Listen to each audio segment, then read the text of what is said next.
Okay, good morning, members, and welcome to the Isle of Skye and Raasay Committee in Newland, Skye and Raasay on Monday, the 1st September. So we'll start off, Alison, with apologies for absence. Have we got any apologies for absence? No, Chair. Okay, thank you. Declarations of interest or transparency statements, have we received any? Have not, Chair. No. Members, anyone want? Are there any transparency statements to be made? No. Okay, thank you. In terms of recess powers, just to reiterate, this committee is asked to note that the recess powers granted by the Council at its meeting on 26th June 2025 did not require to be exercised in relation to the business of the Isle of Skye and Raasay Committee. Okay, members? Okay, members, we open our committee today with a Scottish Fire and Rescue Service Local Committee Performance Report. And I'm delighted to invite Mike Collier, the Group Commander, to our committee. Nice to see you, Mike, and I'll just hand straight over to you. Good morning, Chair, and thank you very much for having us today. And good morning, councillors and all others. I'm stepping in today. Stuart is on annual leave, and I'll just cover this for us. So he's given me a little bit of a briefing. Happy to do that. I'll ask you what you think of the new reporting mechanism that we've got, the document, and then we can chat through any areas you want on the report and any other things that you think are relevant to Scottish Fire and Rescue's presence on Skye, if that's okay.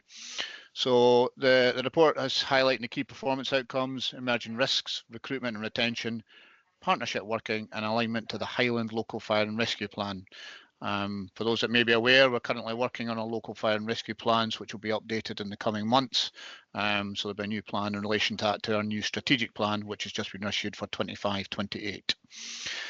There's a few incidents that are of note. I won't give the full details, but we had obviously a bit of a flat fire over the period. We've had a couple of RTCs and then a couple of assist other agencies. Happy to discuss them off table if anybody needs to in respect to that in regard to yourselves, councillors. We have an instant trend of chimney and stoves in the area. All have received a offer of home fire safety visits, and we have what we call a post-domestic incident response process. So after that, after an event, we call it a PDIR for want of a better term, and after an event, any domestic event that we go to, we go around and we offer people advice and guidance. So it's that prevention work rather than that reactive work.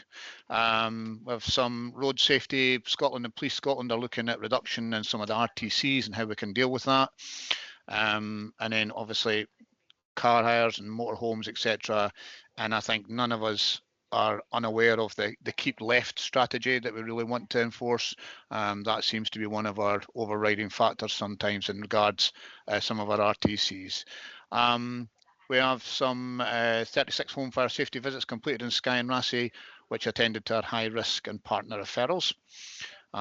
So I'll go down here a little bit. There's a station visit to Skye by young carers to the Portree station, and the crew provided a presentation on that, which was excellent, well received. And then another presentation to Liveris Park Residents Community Action Group. And then we had a visit from Edinburgh Primary School at Dunvegan and Portree, and the CSA did that. And then again, Dunvegan did a fire safety presentation, and then we've had the careers fairs of which we've attended each. So we're well engaged, as you know, Chair, well engaged with the communities, and we continue to do that on a regular basis. Maintaining crew levels across the area. When reduced significantly, we use our joint mobilising protocols and imports to continue to have our pumps on the run. Obviously, the joint mobilising protocols that we have in place don't actually add to the statistics in the report.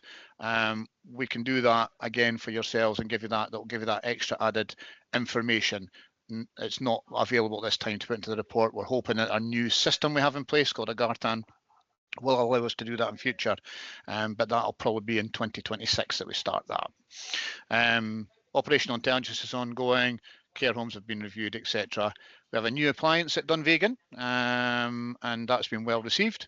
We've had some good joint training ongoing between ourselves and the partners, road traffic collisions, and we're using social media to effect as well to try and hopefully garner interest in joining stations as well. We've got a nice tabletop exercise which has been between Skye and Kyle in regards to Quinitech, so that's been quite useful. Recruitment and retention, we continue to have, it's always, I have said this for some time now, it's our biggest challenge. And actually recruiting and Chair, we've talked before about whether we can bring in, you know, younger people, etc. But it continues to be our most difficult challenge. But what I will say, if I can offer any reassurance, is that nationally and at very, very senior level, there's a great awareness now of this in remote rural locations and rural locations. We understand more so what we're doing there, and we've got a new area commander who's come into the area, and there's a real focus on trying to work on that with support from external as well. So I'd like to hopefully see something happening there. We had as well, we had the Skye's Ladies Shinty attend an engagement day at Portree High School for careers, and we'll obviously update you on that as we go along. The Portree New Station developments continue, and I can talk a bit more about that if anybody wants to. And then we will focus on recruitment and retention, focus on local risks, wildfire and water safety prevention work. I'd like to feel that this year Skye is one of the areas that's done relatively okay regarding the wildfire situation. I think our messages that we've put out over the past few years and the new Muirburn legislation has certainly added to that. We're going to do a bit of water safety prevention work down at the ferry pools. We've had some tragic incidents down there we're aware of, and we think there's a need to focus on that as well, and Stuart's got a little bit of a project he's going to work on that. And then we'll progress on our property and infrastructure improvements. And as it stands at this moment in time, Chair, that would be me for my covering of the report. Okay, thank you, Mike. And can I firstly say I like the new report format. Anything that's got big pictures in it works well for me. But yeah, and I think you've summarised the report really well there. Okay, so we'll go down members. Rudy, you're up first. Yeah, thanks, Chair, and thanks, Mike. Like the Chair, I think the reporting format's really good. It's really clear to understand where we are, so thank you for that. I'm wondering if you'd be able to share a bit more detail on, there's a section in the report that was circulated to do with motorhome safety in car parks, and obviously we're seeing an increase in motorhome visitors coming to Skye. I'm aware that the council does have the designated sort of overnight stay bays, but I mean we all know that, you know, the reality is that doesn't necessarily happen. You know, we see them parked up, you know, 3 in a line, 4 in a line. We've obviously all had representation from the Caravan and Campsite Association who've also raised concerns about this. So I'm just wondering, Mike, if you could share some more information about what your recommendations would be, because obviously if we're encouraging people to come into our car parks, you know, and they're not following the rules with it, that risk's quite clear. So I'm just wondering what your recommendations or your advice would be, and I wonder if any other members would have comments on that as well, because I can't be the only one that's noticed it driving about the island. I'm sure, John, you'll have seen it when you're out and about, and probably Drew more than any of the rest of us. But overall, a very good report, and I'd like to take the opportunity as well to thank you and the teams on Skye for the work that they do.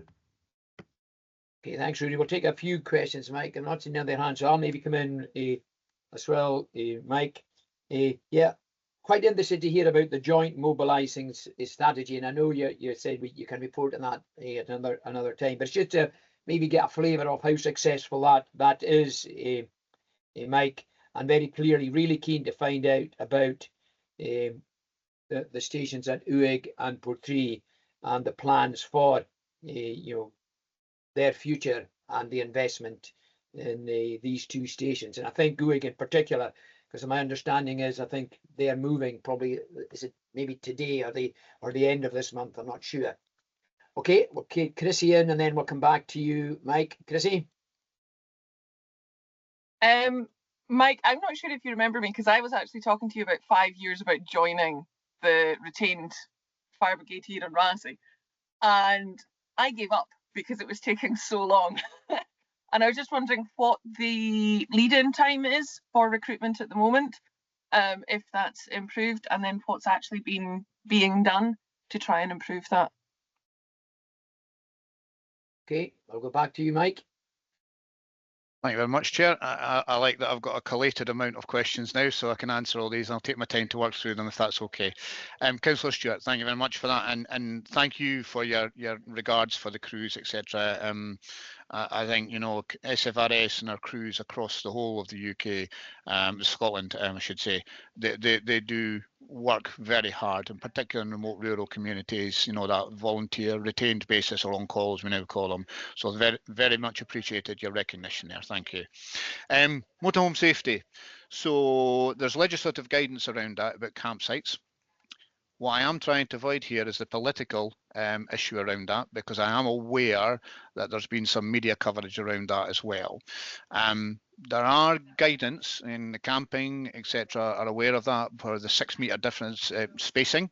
There should be 6 metre spacing that allows that if there is a fire within one unit, it can't transfer to another unit. So that would be our expectations. What we can do is we can have officers attend who are legislative. For example, I've got a legislative for safety background, so I can come in and I can enforce that and say that's not acceptable. What I will add with a note of caution is these conversations are currently ongoing between Highland Council and our legislative department within Highlands to try and establish not necessarily a better working relationship, but a more understanding, a more clearer understanding of the expectations. We will always have the challenge, much like any sort of situation where we have people who have hotels and they'll maybe not have the correct standards. We may have people that have got people sleeping in shops and things like that. We'll always have those situations that we have to manage, because sometimes the business requirements push people a little bit in the wrong direction, if I would caution that and how I'm saying that. And that's our job then as a fire and rescue authority, to investigate that, have those conversations, explain to them the risks, and ask them to look towards the guidance that we provide. Once that guidance is provided, should they fail to do so, then we move towards the more enforcement side of things.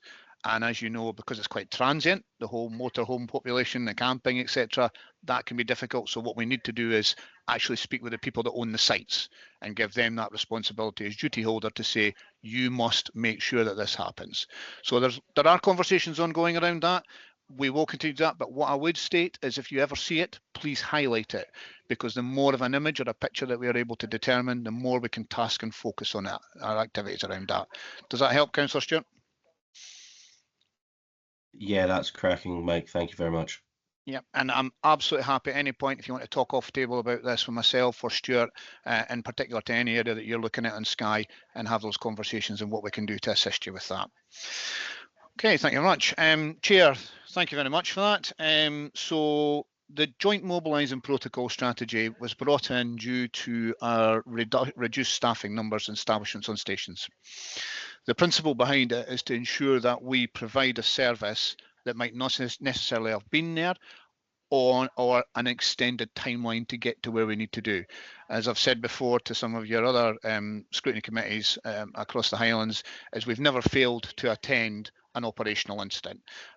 We have lived here for a number of years now, and we all recognise the infrastructure and geographical challenges we have around here. So we're trying to overcome some of that.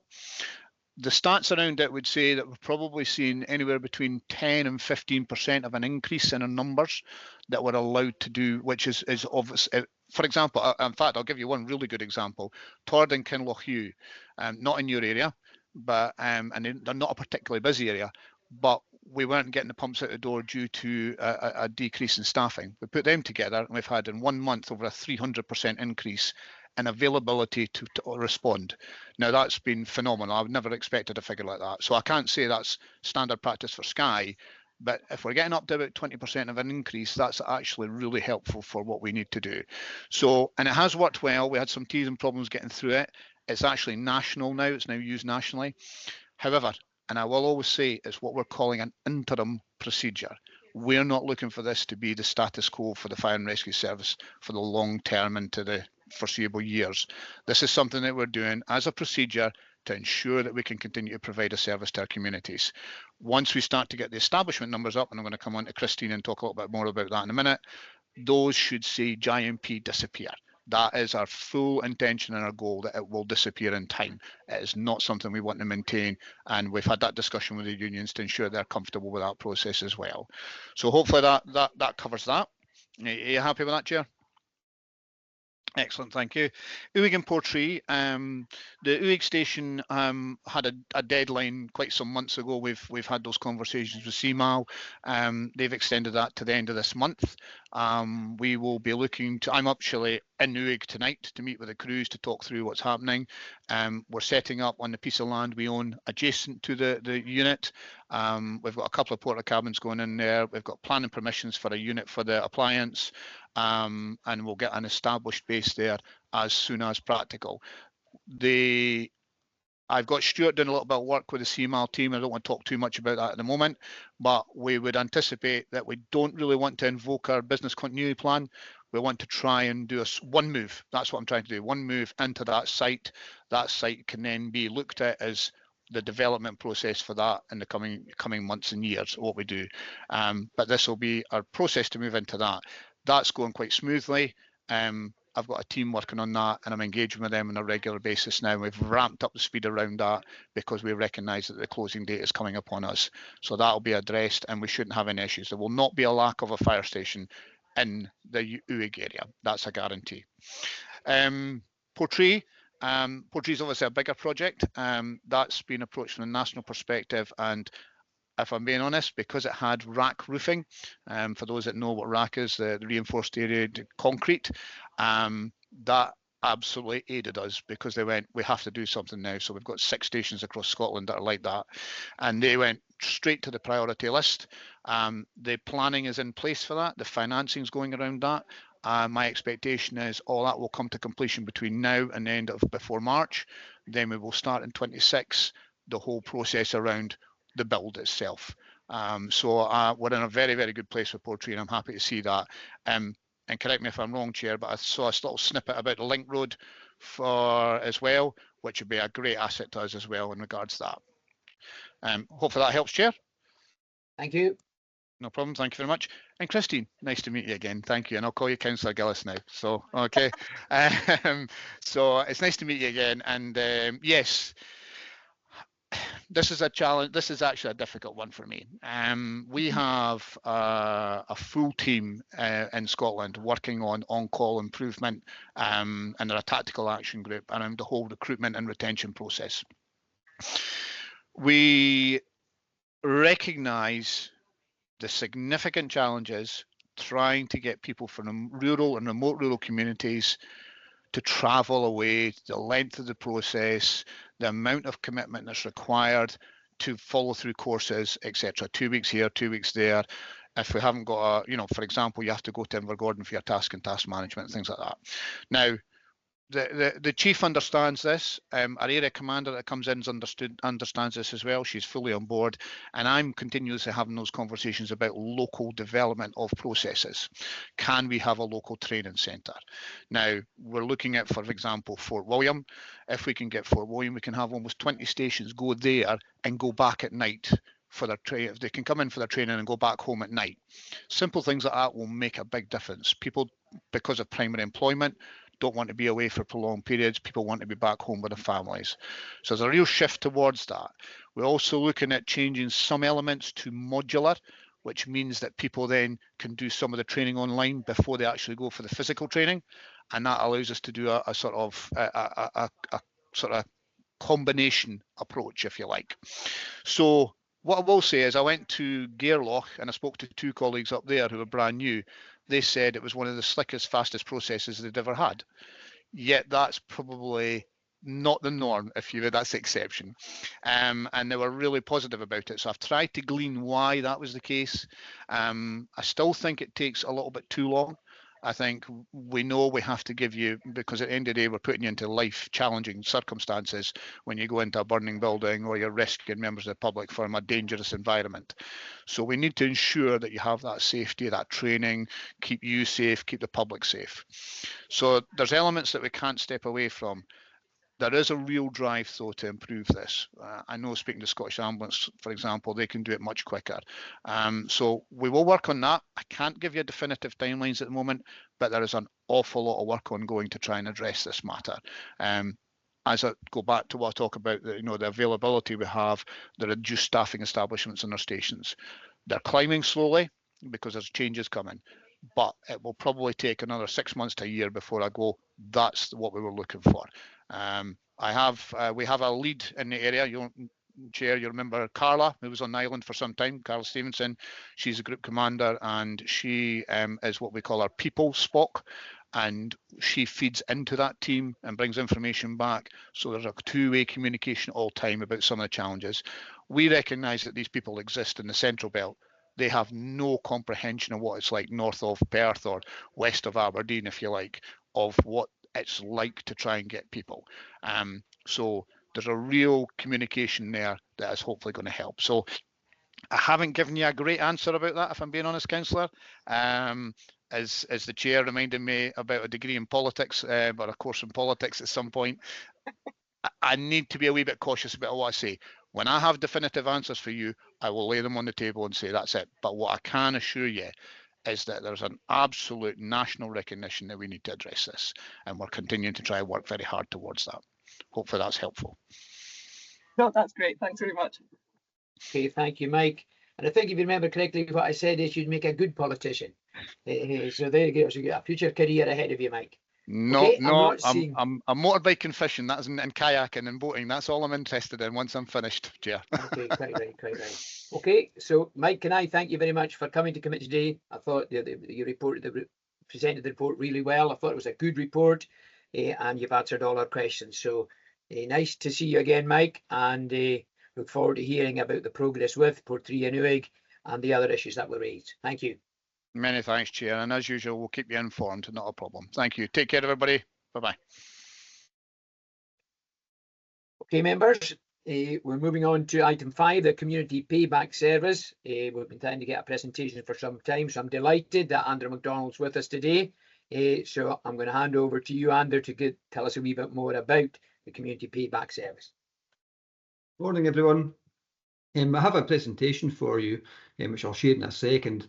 I intend to just give you a brief overview of justice social work Highland-wide, and then look at the service in Skye, focusing upon the office in Skye and unpaid work as well. So I'll share my presentation. I can do that.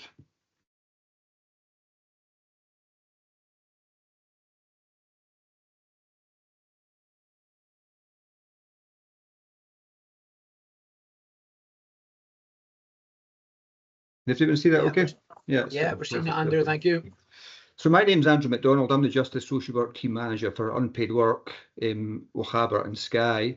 I'm also the manager of the Social Work Team in HMP Inverness.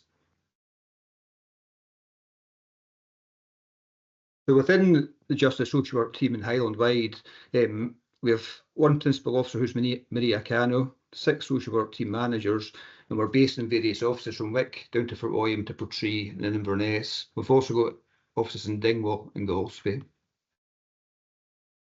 Within that setup, there's general social work teams. There's also specialist teams delivering programmes. That's for men that have been convicted of sexual offences and domestic abuse offences, and they're run Highland-wide. There's also a drug intervention team as part of the Justice Social Work Team as well. So as I said already, we're based across various different offices. You can see there within that breakdown, I won't read through them all, the different bases that we have and the different staffing levels that we have. Within Portree, we've got 1 social worker, 1 community payback officer and 1 supervisor. And I'll go into a bit more detail about what they do in due course.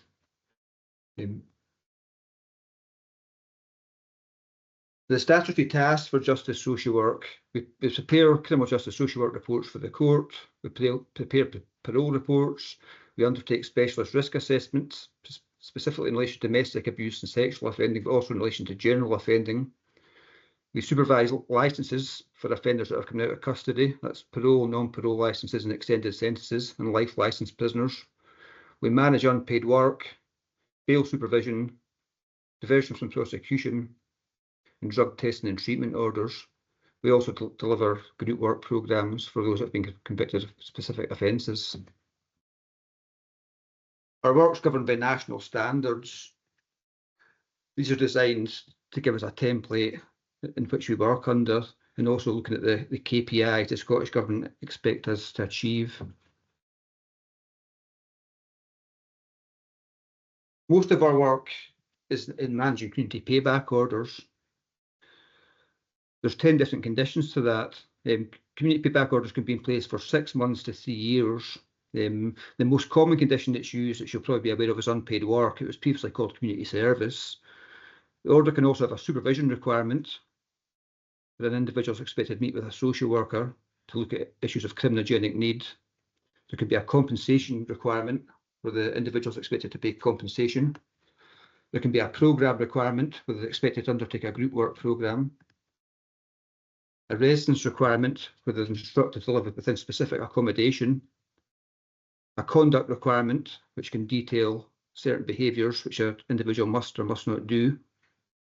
A restricted movement requirement, which means someone can be tagged to their home address, or they can be tagged away from a specific address as well. And there's 3 different treatment requirements. Someone can be instructed to engage with mental health services. They can be instructed to engage with drug services or alcohol services. So there are various different requirements in place there. An individual can have one requirement, or they can have several different requirements. If it's an individual unpaid work requirement, the community payback officer who deals with unpaid work manages that. If there's more than one requirement, the social worker manages the overall order. If people don't engage with their court orders, they go through a warning process, which can ultimately lead them back to court again under breach, and the sheriff can then re-sentence them on the index offence and or add additional conditions onto their orders. We're also involved in multi-agency case conferences. MARAC looks to protect the victims of domestic abuse, and we are central to that process, along with colleagues in the police, children and family social work, health, and various different agencies. Similarly, we're involved in the MAPA process, which looks to manage those that have been convicted of sexual offences. The thinking behind MAPA is that one individual is not solely responsible for the community management of a sex offender. It's that multi-agency decision making. As I said, we are heavily involved in that, including chairing the meetings. So within Skye, there's one manager, myself. There's one full-time social worker. There's one community payback officer who holds the court order for those in unpaid work, but also risk assesses the jobs. If someone's not engaging with unpaid work, they will take the order back to court under breach. One unpaid work supervisor who takes the individuals out on a daily basis to undertake unpaid work. It's the same person. I think Jim's previously attended the meetings, so it's the same person that's got a dual role there. And we have one clerical assistant, albeit there's currently a vacancy. Number of cases we have in Skye currently is 15. So we have 15 individuals on unpaid work at this point in time. That fluctuates between, it's obviously dependent on what the sheriff imposes when individuals appear in court, but 15's probably a wee bit higher than it has been for a while. The Scottish Government's now looking towards emptying the prisons, as I'm sure you've all seen in the news. So there's an assumption against short-term sentences. So we would expect our numbers are going to continue to increase in due course. So as I've said already, unpaid work is a requirement of a community payback order, a CPO. It can be imposed individually as a simple unpaid work order, or it can be part of an order with several different conditions on it. Individuals are expected to carry between 20 and 300 hours. They're also given a certain time frame in which that should be completed, no longer than 1 year. Up to 30 hours of a community payback order can be allocated to education, training, or treatment. Within Skye, I won't read through the full list here. We've been involved in a variety of different projects over the last year or so. I'll go through these slides here a wee bit. There's been the path renovation and gardening at the nature walk in Portree. We've been heavily involved at the old mill for the Raasay Heritage Trust. Ground maintenance, beach cleans, litter picking,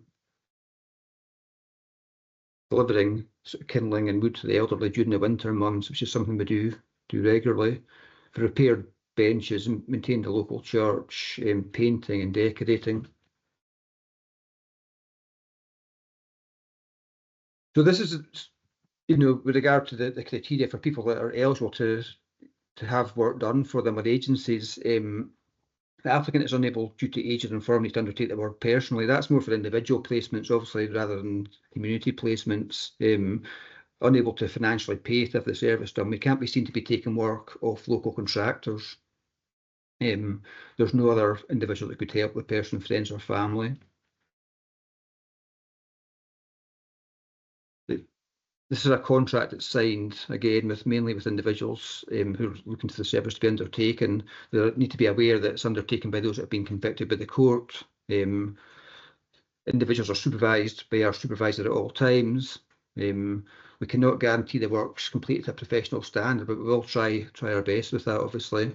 We don't have any budget with regard to providing materials. We do have some tools and we get materials donated to us from time to time, but we don't have a budget for that. We don't charge any money for the labour. It meets the needs of the scheme, i.e. we can't guarantee that people will attend or the day will do things, but we try and do our best with that. And those that benefit from unpaid work, staff attending, should complete the survey for us. So that's the conditions. It's a contract we sign with individuals who want us to do work for them. So some of the jobs we've done over the last wee while, I think there was work done at the Matheson Place Play Park, work done at the emergency helipad at Slugan's Portree, work done at the Old Man of Raasay. And that's just some of the media coverage we have. What I'll actually do is I'll forward on my presentation for people to see. It's probably easier rather than read through it. I think the feedback we get with regard to individuals that attend unpaid work is very, very positive. A lot of the people that we work with don't have a lot of structure in their lives. They've not previously been in employment. So the feedback we get more often than not is very, very positive. Not all the time, but the vast majority of people enjoy doing the work and see the benefit it has to the local community. That is my presentation. Okay, thank you very much, Andrew. That was really good, because I think certainly for me it's sort of outlined some of the questions that I probably possibly had for you, and I think it'd be great if we could get a copy of your presentation. Send that on. Okay, I'm quite interested in the staffing side of things. So I mean, I notice a lot of our staff are part-time, so it'd be quite good to understand what the FTE is, because you've indicated that it's likely that you're going to have more cases because of the plans in terms of out prison and early release and short-term sentences. So it'd be quite good to understand, is the recognition that the cases will rise, and will we see an increase in staff? And in terms of the staff we've got, are any of them interested in additional time, if they are part-time? And I was really interested in this when you said no budget for tools, so clearly if you're carrying out works, and you've got a team of people that who are doing the work, and you haven't got the tools. So I suppose it's time to understand there's no budget for resources. Say, for example, people stopped supplying you or donating equipment. Is there not a recognition that there needs to be a budget?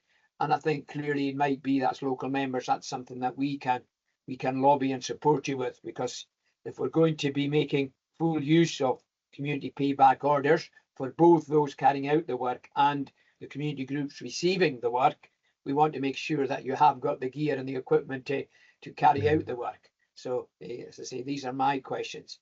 Members, any other questions for Andrew? Rudy? Yeah, thanks, Andrew. That's really interesting.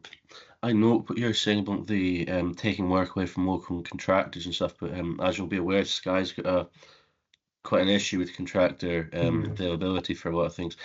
What sort of scope is there for you to do work, like painting the cemeteries and stuff, which is obviously there's budgetary concern for the local authority, but also contractor availability for these things? Because I think, stuff like that would be a good news story, it'd be a visible and sort of work done for the communities. Is there scope to look at doing things like that? I mean, absolutely. I mean, I think the reality of the situation is we were very keen, sort of as a Highland-wide service, not to be taking work off people. But at the same time, there's a recognition if we don't step in to do some of the work, it won't get done. So I suppose that's my position on it as a manager of the scheme. If the work's not getting done, and I know budgets are a challenge every, but if the work's not getting done, then we can step in and do that. And that's the reality. I mean, we've had this situation in Dingwall where I think due to staff cutbacks, there were certain areas that weren't getting their grass cut. And there was a kind of debate, should we be doing this because it's, the council previously done this, but the reality for me was it wasn't getting done. So we're in a position that we can do that. We have people that are able to do that, so we should be stepping in. So absolutely, yeah, if the work's not getting done, and it benefits local community, we can step in and do that. Okay, we'll go to Chrissy, and then you can come back and answer my questions with Chrissy's. Hey, Chrissy, over to you. I was just wanting to double check how the follow-up and like repeat offenders impact, like what impact this is actually having on people to then go on to get jobs or to improve their own kind of employability elements of it. And also, how are you deciding what organisations to work with? I'm just kind of curious because obviously the mill is just down the bottom of my crop. Right, okay. So I'm quite curious Yeah. about all of this. I mean, I suppose the first part, I mean, unpaid work, if you look at sort of reoffending rates, unpaid work's probably one of the more successful ways of, of managing that. There's various different statistics on it. I think the assumption against short-term prison sentences has already started. So we're seeing far higher tariff cases that would probably have got custody before that are now coming out on unpaid work or getting community payback orders. So I suppose the overall effectiveness for higher tariff cases will need to be established in due course. I mean, again, I think as the scheme develops, there's a lot of bigger, it's mainly building companies just now actually that are getting in touch with us and saying we can offer training. We want to, they've got the social impact department within their company. So that's something that we engage with. I think Balfour Beatty, off the top of my head, who was the other one, are coming into the prison actually to meet with us over the next few weeks to look at what they can do there. And I suppose for me, that's the next stage for unpaid work, is actually having links with employers. Again, it's this balance about not taking jobs off people, not taking work off people, if that makes sense. Yeah. With regards to the jobs coming in, if jobs come in, we'll try and assess them as quickly as possible and do them. We're always looking for work to do. Obviously, over the course of winter, given the weather in the Highlands, we're looking for more indoor jobs where possible. There's, work comes in, we assess it, and we try and give a timeline when we'll do it. So that's we've got our staple of grass cutting and litter picking and things like that, but we're always looking for jobs to do. So it's not prioritised in any set order. I suppose the difficulty we have in smaller areas is that if it's one large community project, we've got several other things because we want to be not just focused upon one area. We want to be covering, the whole of Skye and down Loch Alshway as well. So that's probably more of a challenge during summer when we've got lots of different jobs when they go.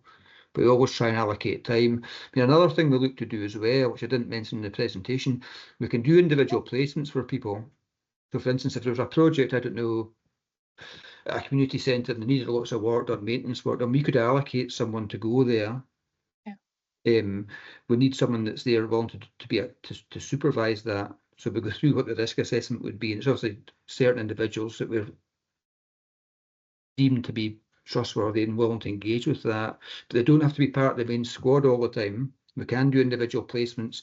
We've got lots of people, for instance, in Dingwall and charity shops, because there's a designated person there that can be a point of contact if there's any issues arising. So, but we want to spread ourselves far and wide. And again, this is what we're looking at with regard to exposure, to see the good work that people are doing. Because also there's a lot of stigma attached to going through the court process and being given a community payback order. And within small communities, people know who's been in trouble with the police. So actually seeing some of the good work that people are doing there is a major focus for us just now. And that's something we're looking at, i.e. through social media, through having their own website and things like that. So that's something that we're discussing as a service just now as well. Brilliant, thanks for that.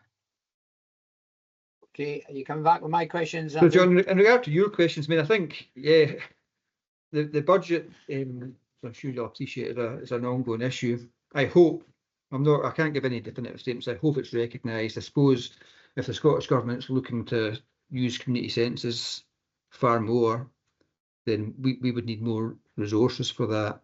Whether that comes to fruition or not, I don't know. I mean, staff members that are part-time, more often than not, when they're offered more hours, will take that offer up. But it obviously makes sense. I think it's £50,000 a year to have someone in prison. So if we're avoiding people in prison, I don't expect that 50,000 will come straight into our budget, but I think there needs to be a sort of an overview of that in regards to how we resource the community. Okay, so in terms of your funding, Andrew, are you funded by direct from government, or are you funded through this council? We're funded from the Scottish Government. So it's interesting. Okay, Drew. Yeah, thanks for the presentation. I look forward to getting the slides as well. I think my memory's not as good as it used to be, so I don't know, have to focus on the screen there just now, in fact. I just wondered the easiest way for example, community councils, etc., to get in touch with you, because I think there could be a list heading your way certainly from the Portree Community Council. They were out on parade, I think, last week, and checking out things that need to be done around Portree and Braes, for example. And I think there's obviously Dunvegan and other community councils as well. So, I mean, what is the easiest way to get in touch with yourselves? Because, and I know you mentioned they're not in competition with local businesses, but I'm glad you also mentioned the thing about the council not doing some work, because I think we all can see the amount of things that used to be done by the council which aren't being done by the council. So if there's no restrictions nowadays as to what you can do, I think that would be welcome news for lots of small communities on Skye and Raasay, for sure. And what I can do is I can put in my own contact details. There's a generic Justice Social Work email address for Skye, but I can also give you the details of the Community Payback Officer who go out and assess the jobs and risk assesses them. So I'll send the slides through to the chair, and I'll put in the details, the contact details for the office and for myself and for Jim, who's the Community Payback Officer. That's brilliant. Thank you. Okay, well, thank you very much, Andy. I think that's been really, really interesting, and I think members are now better informed. And as I say, once we get the PowerPoint, there might be some more questions. So can I thank you very much for your time today and for the input you've given us. And no doubt we'll have you back at some time in the future. So thank you. No problem. And please feel free to contact us, because we're always looking for work to do. So I'll send these slides on just now in the details. Thank you. Okay, thank you. Bye-bye. Okay, members, we are moving on now to Skye and Raasay Future, the SAF presentation. And Joe's got a number of updates for us, which I think you will find interesting. And I think I'm particularly interested in what's happening, the next steps. But I'll go over to you, Joe, and we can go through your presentation, and then we can bring questions. Brilliant. Thanks, Chair. And hello, everyone. I'll just share my screen.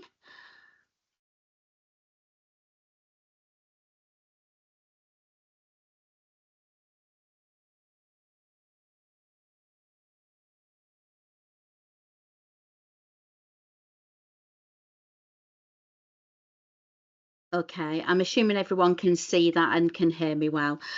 Okay, so it's a year since I was last at the area committee meeting. So this is an update on what we've achieved in the last 12 months. Our year one activities, when we started out, we wanted to establish strategies and procedures to improve staff management. And this included establishing governance processes for the board, aligning priorities with broader strategic outcomes, developing an engagement and communication strategy, and creating a monitoring and feedback process for the SAF delivery programme. In addition, SLCVO committed to facilitate a board review of the SAF delivery programme, and that includes a review and update of the projects that were identified in 2021, identify new projects, and review the delivery programme, identifying 3 to 5 key priorities for collective action. What we've done, the SAF board governance, we got the handover from the Highland Council to SLCVO in November 24. We started quarterly board meetings and we've had 3 that have been held so far. And the focus of these was on board structure, updating the terms of reference and community planning alignment. A dedicated board position has been created for Skye and Raasay development trusts. Skye Connect position was replaced by the West Highland Chamber of Commerce, and there's an option for other relevant business groups to be invited to join the board.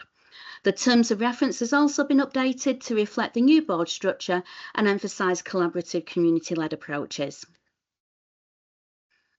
Community planning alignment, SLCVO, we carried out some research to explore how the SAF priorities align with broader strategic outcomes, and we've developed a document for this. As you can see, there's a wee bit there. We're still to finish this, but hopefully that it will be finished before the next board meeting in October. An engagement and communication strategy, we've divided it into 3 main areas. Public engagement, which is through the area committee presentations. A quarterly newsletter, which is to commence in October. The SLCVO website now has a section for SAF, and the Highland Council website and story map. However, the processes to update these need to be re-established due to staff changes. For third sector and private sector engagement, we've got Development Trust quarterly meetings that are hosted by SLCVO. We'll arrange some targeted engagement events around these meetings. Wider third sector engagement is through SLCVO's core support processes, and the West Highland Chamber of Commerce will serve as a link to the private sector. And strategic engagement, obviously the SAF board members maintain connections with area strategic forums and policy bodies, and relevant strategic organisations are invited to the meetings and events as appropriate. Monitoring and feedback for the SAF delivery programme. The delivery programme is a list of projects that actually align to the outcomes and priorities of the SAF plan. And we have now a project submission form that people can provide information about their projects to the SAF programme. We have a SAF delivery programme action tracker, which is an Excel spreadsheet that's got all the projects on, and you can see at what point they're at, and a delivery programme project report. And this provides an overview of how projects that support SAF outcomes, where they're at and what's happening with them and who's involved in them. The board review of the SAF delivery programme, initially SLCVO along with the Highland Council Community Development Manager looked at the 94 projects that were on the list in 2021, and we've contacted groups and seen the status of some that have been closed, and we now have an active 35 projects, 9 feasibility studies and 14 at the concept phase. Of the remaining 36, some were completed or some were closed as they're no longer being pursued. A further 28 initiatives outside the delivery programme have been identified. However, they were reviewed. If you bear with me, they need to be reviewed, and the board first need to decide on at what stage a project should be included in the SAF delivery programme and whether there's value or need in producing a retrospective review on activity between 22 and 25. If this is agreed that this needs to happen, then additional resources need to be secured for that. And the next steps. So tomorrow we've got a development trust meeting. This is taking probably 6 development trusts. We're all going to Elgol to meet at the development trust there, and this will look at the SAF outcomes and priorities, the projects that the trusts are working on, and to feed back into the SAF delivery programme. In October, the SAF board meeting is going to be looking at 3 to 5 key priorities for collective action. We're also going to launch the newsletter, and in December we're going to have our next development trust meeting, and that will be in Raasay. Other activities in 26, the SAF priorities will need to be reviewed because it's been 5 years since they were last established, and this will probably require additional resources. However, work will start on this with the development trusts. And that is it, if anyone's got any questions. Okay, thanks again, Joe. I mean, I think that was a really good summary, and you covered so much in that. And I'm sure there will be lots of questions, and it's really good to see this engagement with community trusts and community groups. And I was particularly interested to see the review of the projects from the original 94 projects and where we now sit. Achieving 35 projects. Some of them were pretty big projects, as we both know. And I think going forward, this contactability through you and your group, I think will enhance the speed at which we can move projects forward. And of course, the important thing of evaluating whether projects are sustainable or are possible to go forward. So yeah, so I'm really interested in that. So my question is, so in terms of tomorrow's event, Joe, the feedback of that, that will come to the SAF board in October, so we'll get a flavour of what the feedback from that is. So I think that's really good. And I think what we've got to try and make sure is available is directing people, signposting people to where they can get this additional information about what SAF is doing, about your involvement, and about the strategic approach that we're adopting. That does include the council, it does include community groups, and it includes other stakeholders. So I can just thank you for the work that you've done. And what we'll do is we'll go to the other two members who've got their hands up, then we'll come back to you. Chrissy first. Thank you so much for this, Joe. My follow-up is quite simply, of the projects that have been completed, have you got resource in place to be able to do case studies to highlight to communities and organisations what has actually been achieved, and just to communicate how things worked, what's going on, and what's been learnt from any challenges that have been that have popped up along the way? And Drew. Yeah, thanks, Joe. Again, yeah, good presentation. It makes everything quite clear, and it's good to see, after a long time, progress actually being made with some of these the various projects that you identified in one of your slides there. I just have some concerns, I suppose, about this involvement of the West Highland, the Chamber of Commerce. I think for an area, Skye and Raasay, there are concerns out there in the public as well, that who maybe weren't happy with Skye Connect and the way they carried out their business, even more concerned that this sort of generic West Highland commerce has been created. And I think there's maybe a feeling that perhaps Skye and Raasay should have its own Chamber of Commerce, which might be beneficial. I was just at a meeting a few weeks ago, maybe months ago, in fact now, where there was a strong sort of opinion that perhaps we should have our own Chamber of Commerce. But it's just a concern that it seems to be being expressed in the public. And I know that you said in your slide there, they're dealing with the private sector, but they just seem to have arrived without any sort of consultation. And I know the board agreed it previously that they should be on as part of the board, but I'm just extending the concerns expressed to me by members of the public. Thank you. Okay, Joe. Okay, and before I go to you, Joe, I think as Drew has articulated, yeah, I mean, at the board, we did think that the Chamber of Commerce were the suitable body at that time because we didn't have an alternative. But I think it's important, Drew, that we don't necessarily say that we'll not review that.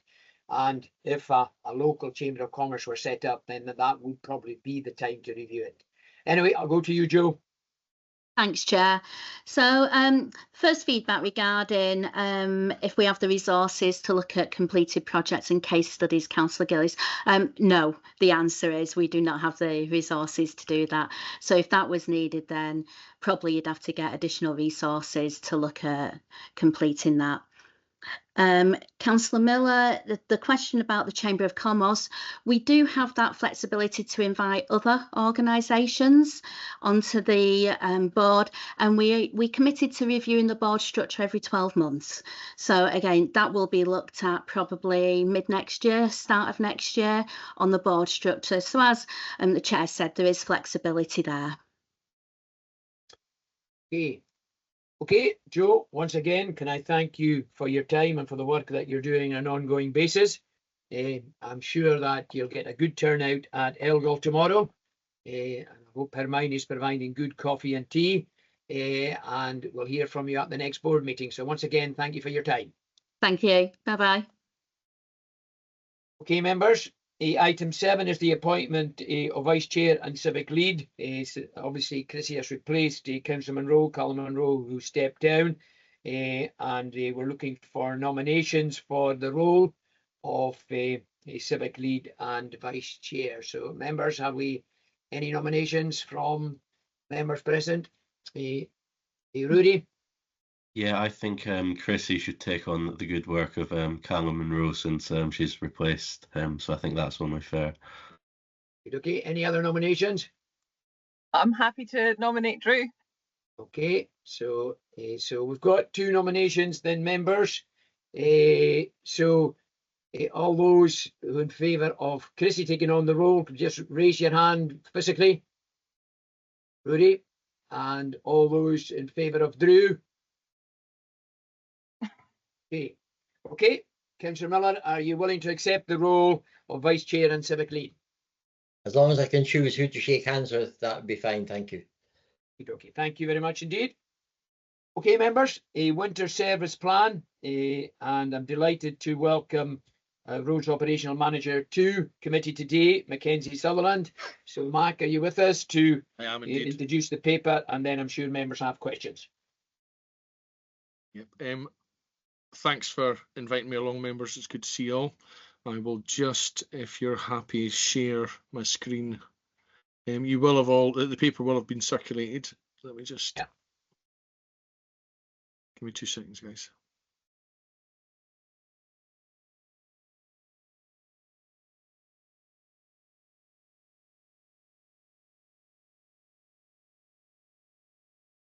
If you can tell me when you can see that. You want to enlarge your screen, Mike, and then maybe. I'll do it. Can you see that okay? Yeah, we're seeing it now. Excuse me, I've got a bit of a tickly throat this morning. So the report details the 25-26 winter service plan for the Isle of Skye and Raasay. Members are asked to approve this plan. There has been no significant changes really to the service plan from last year and indeed the year before. There's not been any more roads adopted, although we hope to in the coming year include some of the roads that should have been adopted under RCC into this, so there'll be a slight implication there going forward. There's not a lot of mileage, but there's some residential streets, Broadford and Portree and stuff that there was a bit of a lapse in the adoption process, but we're on that. Excuse me, sorry. If we go to so as I say, the road lengths hasn't changed at all. It's exactly the same as previous years. The forecasting system's exactly the same. So let me just get a drink of water, guys. Sorry. Thanks. Duty officer situation is the same as well. We've got 3 duty officers this year as we did last year, which was an increase. There was only 2 running it for long enough, but I entered that role as well just to take some of the slack. And again, there we are. That's who it is that's actually on it. The operatives in the area haven't changed at all. There is we are short of, I think, 2 operatives, but we will be recruiting for that, and we also have contractors that we can back up any deficiencies there. Where are we now? So vehicles, 4 gritters, 4 dedicated gritters, and the other sort of the lorries that are normally operational during the summer can be made into gritters for the winter. We've got 2 footpath tractors coming. The footpath tractors that we selected this year allow us to get in and do some of the urbanised areas because they've got quite a good spread on them. In previous years they had little. When I wasn't really happy about it's not that I wasn't happy, it's just that they weren't as sort of transferable as the ones we're using now. So they basically got a wider spread, so we can do some of the areas that we couldn't get lorries in. We should be able to deal with them with the footpath tractors. So that's a bit of an improvement. No different. There'll be an evening precautionary treatment on the pre-grit routes, and then we will be gritting in the morning as and when required, and all day if required, if it's snow. Normal operating hours haven't changed, so 6 in the morning till 9 o'clock at night. So that means that we have to think very carefully about our out of hours service during the winter, because we only have a finite amount of men, and when we are called out with those hours, we are gobbling up their driving hours and the working time directive hours. So it's a real tricky one for us to be flexible during those periods. We've always managed it though, and we will continue to manage that. Exceptional conditions. It's really tricky. So our staffing, when it's really exceptional conditions, we struggle for our driving hours. So that was ever thus. That's why, if you remember last year when we had that particularly long, cold, snowy, icy snap, routes and a couple of breakdowns, routes weren't getting done basically. So it's not something that we wish to do, but sometimes it happens. Community self-help, that scheme is always there. If you know, salt piles we aim to put out. We were caught. I was caught napping a little bit last year because we were so pushed with the capital programme. Winter sort of came upon me a touch quicker than I would have hoped it. So, but we got our salt piles out in the end, although a bit delayed. So again, there's no real difference to previous years, and no impacts or any impacts in the impact statement. That is, as always, the mapping of the priority routes, so primary and secondary routes, and other routes as every other road basically, and we get them as and when we can. Happy to take any questions. It was just a brief rush through it, members. It's just because you have seen this, I'm sure, many times before. I'm going to stop sharing this one if that's okay, and just go to questions. Okay, thank you for that. And with Drew's approval, I'll maybe come in first here. So thinking about the staffing element of things, Mac, we know there have been some retirals of guys who drove you know, the gritters, etc. So it's just to see that we've got that covered. I'm really keen to understand where we are in terms of the plant, because as you indicated there, we've got the dedicated gritters, but we've also got the other plant where we basically transform that plant to be able to do gritting. So it's to make sure that happens on time, you know, and it is ready to go, because I think maybe we had issues with maintenance of some of these lorries last year. And for me, a big issue is, and I think you've covered it, that we need to get the salt piles sorted out earlier this year, because a few communities were in touch last year who were willing to do the salting, but they didn't have the salt. Okay, so we'll take all the other questions from the members. I'll go to Drew first, then Rudy, then Chrissy. So Drew first. Okay, yeah, well, thank you. Yeah, thanks for the report. Yeah, just okay, so I suppose touching on what the chair said there about recruitment, how confident are we that we're going to get people that will be able to maybe turn into like whole full-time work? Pavement tractors. So concerns, I think, Mac, about the availability of these pavement tractors. Pavements in the village on the trunk roads, for example, can we have any sort of reassurances that they will be dealt with, i.e. Brogford, Portree and Uig?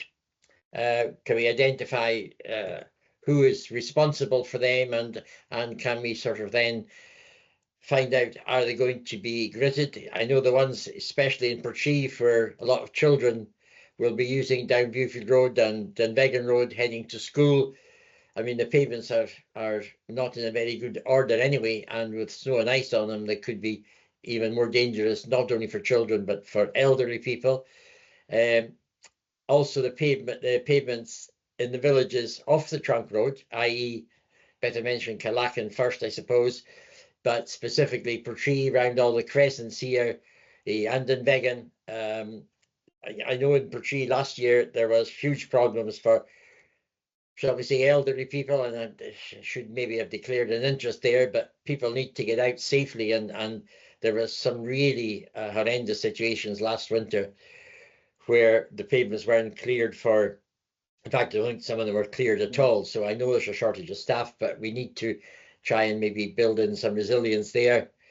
I think the self-help that's mentioned in your report is good. I think that certainly community councils that I've been going to over the last year or so anyway, they are quite concerned about the lack of salt piles or salt bins. So I think your offer there for the community councils to get in touch ASAP is good, and I'll certainly be identifying to the community councils I go to that they should get in touch. I'm assuming the email should be sent to you. I don't know if unless you're willing to give other contact email addresses that they can directly get in touch with, because I think people have a bit of a worry about if they get a generic email address, they seem to feel as if they're being perhaps ignored. But generally, I suppose the final point I would maybe make, could we get some clarity? Because I think every year it's mentioned by certain parts of Skye and Raasay about school routes, and perhaps we could get some clarity as to why there isn't, I believe, school routes included in nowadays. Thank you. Okay, Rudy. Yeah, thanks, John. Thanks, Mac. Obviously, in the last couple of years, we've been doing quite a bit of work with the 20-mile-an-hour scheme and stuff, so we should have pretty good, reliable data on road usage. When you were preparing this plan, did you take, like, how much of the sort of new data did you take into effect? Because obviously we're seeing new houses getting put up, and a change in where the tourists are wanting to go. So it's just to make sure that this is the most sort of up to date, and we know that we're putting the resource in the most needed places. Thank you. Okay, back to you, Mike. Okay. So we'll start from the top. Drivers, available drivers, that general staffing question, how confident am I that I'm going to recruit? I'm not that confident, to be honest, because I'm confident that we can put the jobs out, but we have a massive shortage of not just HGV drivers, staff on Skye, and the competition for staff is enormous now. If you would imagine, I wouldn't want to release or to say data that we pay for our operatives, but it's widely known what the council pays because it's in our advertisements. Whereas the next 4 or 5 years is going to be £35 an hour for a digger driver from external contractors. So I'm not confident that I'm confident that we can recruit and we can train, but we may lose as well. We may lose to that massive sort of draw. And if I was a young man with a young family, I can't say I would do any different, So it's going to be challenging. We have to think about how we recruit. I want to work with our employability service for upskilling people changing careers, people who have had previously been unemployed. We have to be more agile in our thinking about how this is going to work. So that's the first one. Yeah, it's a huge pressure and challenge. And I'm not trying to set hairs running by saying that's just the landscape that we are operating in now. Plant, is it ready? Yes, it's not all ready yet, but it's on track. I spoke to Fleet this morning. I spoke to local mechanics. They're really confident that we're going to be ready to rock. You spoke about resilience, about so last year when we were short of plant, it wasn't it was just breakdowns. That's all it was, and breakdowns all arriving in the garage at the one time, so it's tricky. Fleet have their own pressures. The mechanics have their own pressures, but I've got to say, having worked in lots of different areas and within the Highland Council, you're doing well with Skye. You've got a good team in there. We've got a good team, so they are really responsive and helpful. If there's a lorry off the road, there's a real good reason why it's off the road, So I'm very confident in what they can deliver for us, although under the pressure that they're under. Salt piles, yeah, again, I will say I was caught napping because the weather turned. It wasn't a gamble, it was just that we were busy trying to deliver capital works, and everybody was focused on that. So there will be a gap in capital while we put men towards that. It's vital. So salt piles are by far the best method of delivering that sort of static resource. Salt bins, when communities ask for salt bins, they're not that the cost is that important, but they're like 150 quid plus VAT. But that's not. I mean, the good thing about them is that they keep the salt dry and fresh, and it's better for delivering. But we can't. So it has to come off the back of a pickup. So the resource or the resource issue that it creates. So when we're doing a salt pile, we take the gritter out, we reverse the gritter up, we lift the chute, we have a guy at the back, we press offload, and it'll offload, like 200, like quarter a ton or something, and it's there. That won't work into a grip bin. The grip bin's too high. So it creates a very different issue for delivering the salt and keeping them full. I can send a gritter out, and in a day it can do like all the salt piles in one route. It's a very different thing when you're sending vans out all over the place to do that, and the manpower. So salt piles are the better option. Again, they're not the prettiest, but and it's not perhaps the most effective for the salt, but it is effective for the delivery of it. What I will say is that, so when we put salt piles out, the whole basis of salt piles really is so that when a driver comes along, before he goes down a hill, he can nip out and he can put some salt on the road. The community group stuff was, I suppose, really meant to be for that sort of urban area where we put salt piles out and they could, they could do the paths and stuff like that. Although I'm super supportive of that community efforts, and in fairness, they've been an absolute godsend. I do worry about people cutting about the road. Spreading salt by hand on the road. I worry about that because they're not in high vis, they're not trained, I worry about people hurting themselves. But that's just, that's my thoughts on it. Pavement tractors. The pavement tractors are booked. What Councillor Miller was talking about there, with massive sections not being done last year. We didn't get the right pavement tractors last year, which was a pest, Councillor Miller, and the resources to fill it is ever thus. It's always tricky to try and get. When guys are on the winter maintenance, they're booked onto a rota, so they have sort of that break time. And when I say break time, they're not working from 6 in the morning until 9 o'clock at night for that week. So those are the people that are not on that particular rota, they're not on the driving rota, are the people that I've got to select to go out and do pavement tractor work. So again, it's all about juggling men, isn't it? But that's we've got 2 of them, they're booked, and we've got the right ones coming, and they'll be here on time.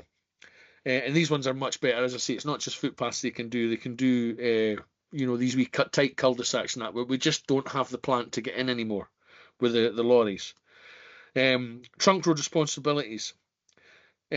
I was actually on the phone trying to get hold of Trunk Road this morning, because my understanding is that it is a Trunk Road responsibility, but we've taken it on in the past. I'm not sure whether we had the capacity to do it in the last couple of years. It's something we're working on, Drew. But ultimately, I do know that there's a pavement tractor sitting along our delve that belongs to Trunk, that belongs to Bear. So there is a responsibility for them to do the roads that the pavements that they are covering. I think there's maybe a bit of an understanding that if you're gritting a road at the side of a footpath, the salt goes on the footpath as well. So perhaps that, I'm not sure, but I think that's potentially a thought process.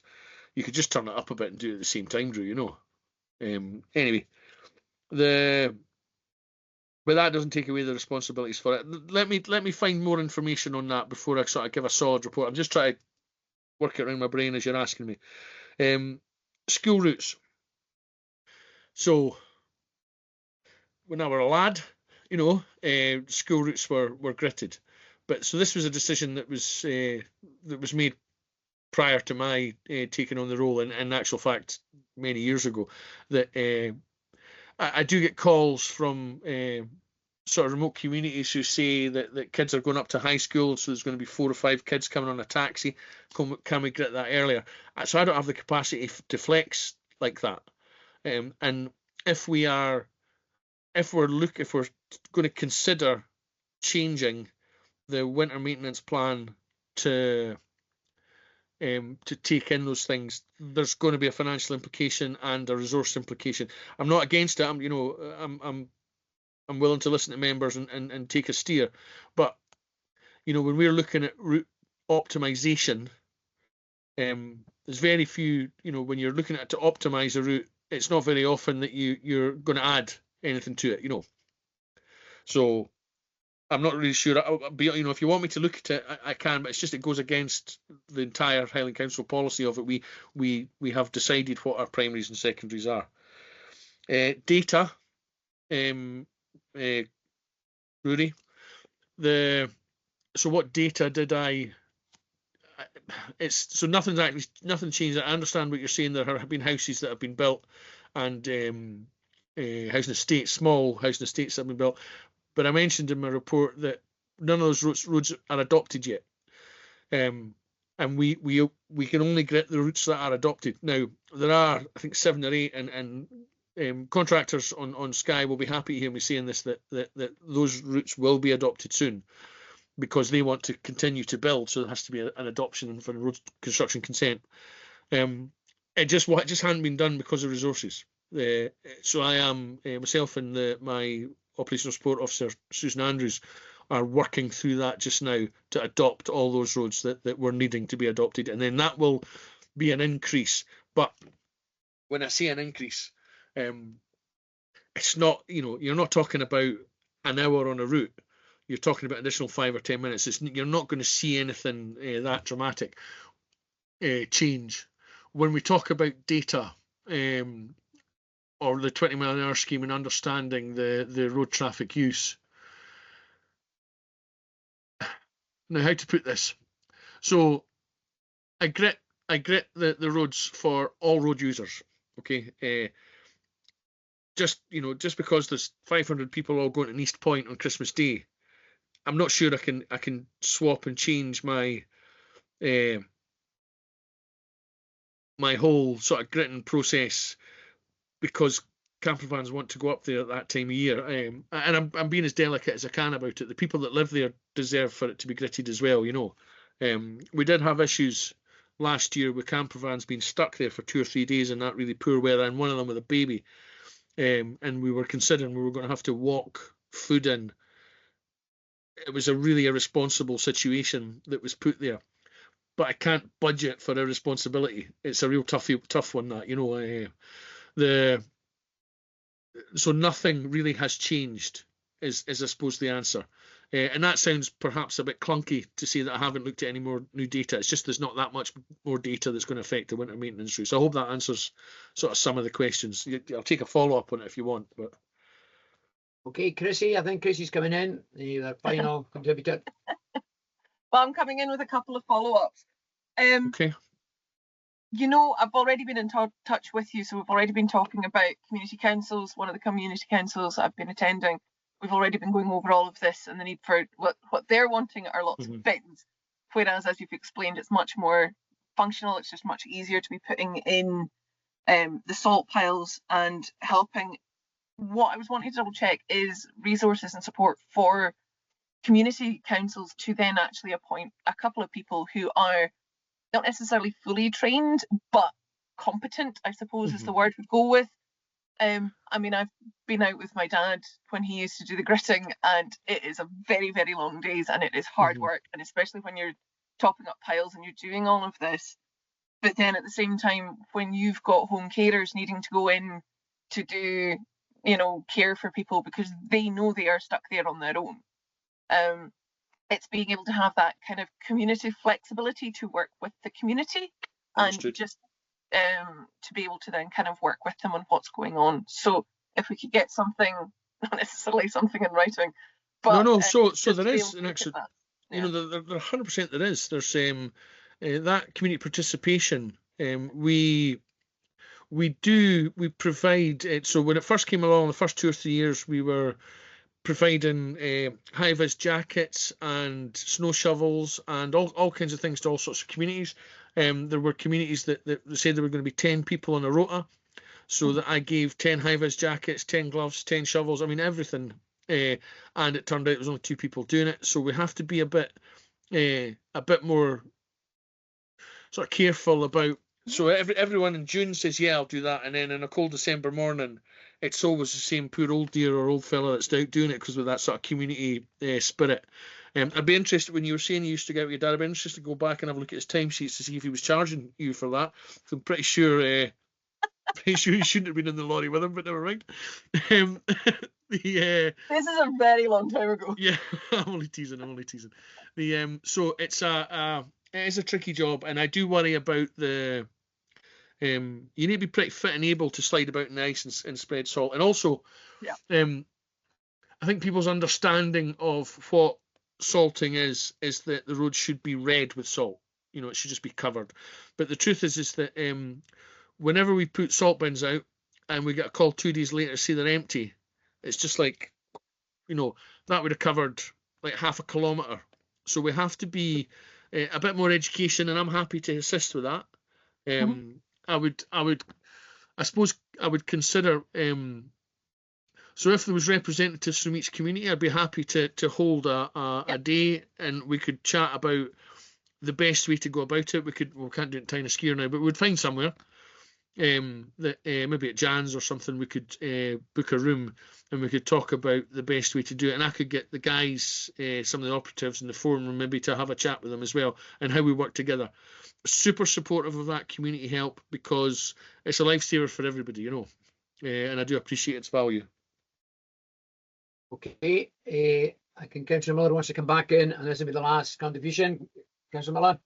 All right, thank you. Sorry for being a bit of a nuisance. No, I just wanted to, first of all, just thank you for the clarity on about the school routes, because I think some people, expectations are high throughout the whole of the communities. Expectations are high, and we probably can't just cater for that. So I think it would be, I know we've got our comms team in attendance as well today, so I think it would be somehow we could maybe through the community councils spread some more information about what they can expect and what they can get over the winter, because I think community councils are a good mouthpiece for speaking to their own communities, and perhaps the message working with our comms would be more more likely to be accepted by communities if we do it through the comms through our community councils, because I think that's maybe a way of getting what you were saying, of getting resources directed to exactly where they need it, not giving away 10 gloves to whatever, or 10 jackets. So I think we just need to maybe get the message out clearer and maybe more regular as to what people should and can expect over the winter months if we get a bad winter. That's all. Thank you. Yeah, right, thanks to you. Well, I mean, I think one very clear way is we send them a copy of this committee report, because that summarises everything that I think they need to know. Okay, last word, Mark. If I could just come back on that. So we have a winter briefing, which traditionally has been the operatives, apologise, it's just, so happens they are all men, but never mind. But this year, when I give that winter briefing, I wanted to ask for representatives of sort of home care, school, bus, the transport, police, ambulance. I want people to sit in and listen to the briefing that we're giving, so that there's not that sort of echo or misinformation, you know, the interpretation of it, so that these organisations, you know, police, fire brigade, everybody understand what it is we can do, what we are doing. And I had often, I mean, I'm sure I've asked this, I know there's not an association of community councils in Skye, but I'd be happy to take a couple of representatives, not everybody, because it would turn into a massive question and answer, and it is just a briefing to see what's happening. but so that they could listen to what it is we're going to deliver, the routes that we're going to give, and the pressures, and listen to the operatives' feedback. And how engaged they are all in it, remembering they all live in the communities that they serve. So I think that would be a good thing, just to it would make that winter briefing a more open forum. As I say, we don't want it to turn into a big question and answer thing. It is just so they understand what's been asked of the men. I think, and I would hope that we could get a member or two there as well, just to listen in. It's worthwhile. Okay, no, okay, we can follow that up once you have a date or something there. Okay, members, we're asked to approve the winter service plan for 25-26. Are we happy to do so? Okay, once again, Mark, thank you for your time. Thank you very much. Enjoy your day. Cheers. Okay, thank you. Okay, members, we're moving on to Community Regeneration Fund, assessment of applications that we've got in at the moment. And I'm delighted to welcome Marianne Gray to committee once again. So without further ado, Marianne, over to you. Thank you, Chair, and good morning, members. I'm here today to discuss 3 applications to the Community Regeneration Fund, and also to discuss excuse me, possible support to the South Skye Community Campus project. The report in front of you today shows that there are no resource implications should members be minded to approve the funding awards as outlined, as there is currently sufficient funding available in Skye. I'll start with the CRF applications. Ahead of the meeting today, members will have received a copy of the application forms and a RAG summary spreadsheet highlighting the outcomes of the technical assessment that we carried out in the team. Just as a reminder, the red, amber, green assessment is undertaken on information that has been provided to us by the applicant during the application process. So where a project has been awarded red or amber against any criteria, it doesn't reflect an eligibility issue, but it just flags up there are outstanding concerns, or maybe only brief information was provided within the application. If members wish to approve projects that have red or amber ratings, we would usually seek to address these concerns by applying technical conditions to any funding award made. So today, members are asked to decide whether to approve, defer or reject the applications, and in case of an approval, to agree the grant award amount and any conditions of funding they may wish to attach over and above the technical conditions that we will attach arising from the technical assessments. So the first application today is reference CRF 4083. It is from the Skye and Raasay Citizens Advice Bureau. It's regarding the relocation of their offices. Members will be familiar, obviously, with the work of the CAB and know that the office is moving to the annex in Portree.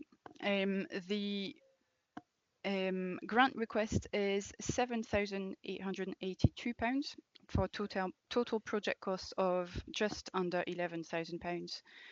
The project itself is looking at essentially kitting out the offices, so it is furniture, IT equipment. There's also a bit of money for new uniforms, a gazebo, all to help the events, the outreach events.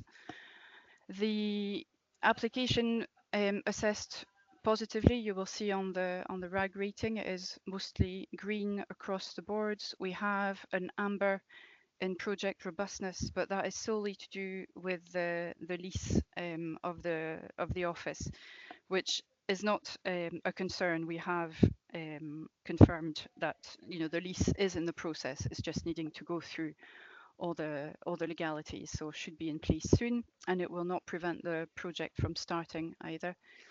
An additionality is amber solely because I suppose in itself, should the funding not be granted with this award, the cab service would still carry on, but unfortunately the kitting out of the office would be an issue. So it's just to reflect that. Again, there's no issues at all with additionality on this one.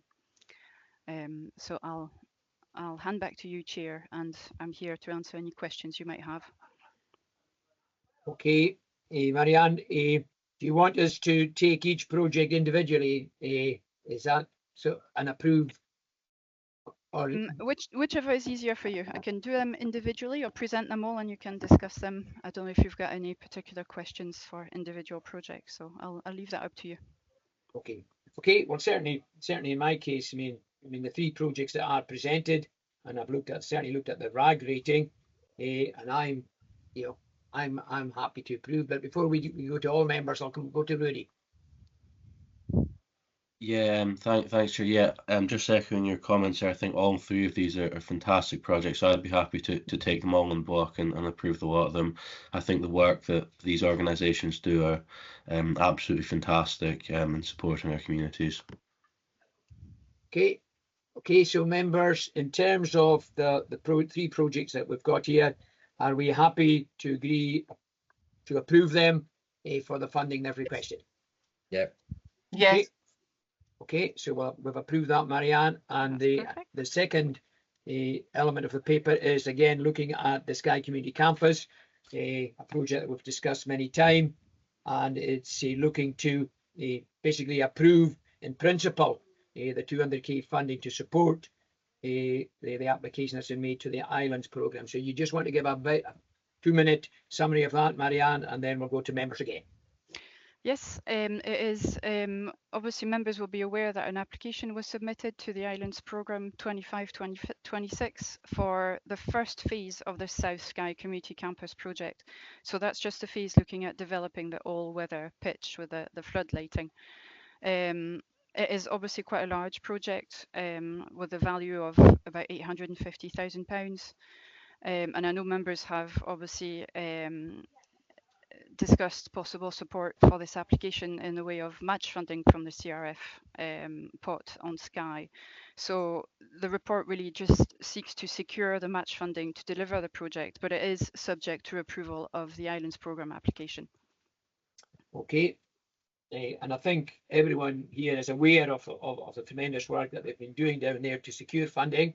They've received 150,000 from Sport Scotland, their own fundraising activities, and we know the benefits this project will be to the whole of the south end of Skye and Lochhalf, and I'm very keen to that we support the agreement to give this 200,000 subject to the Islands funding. Members, are we all supportive of that? Agreed. Yes. Okay, Marianne, so in terms of the two items there that we've been asked to agree, we give approval for both sections.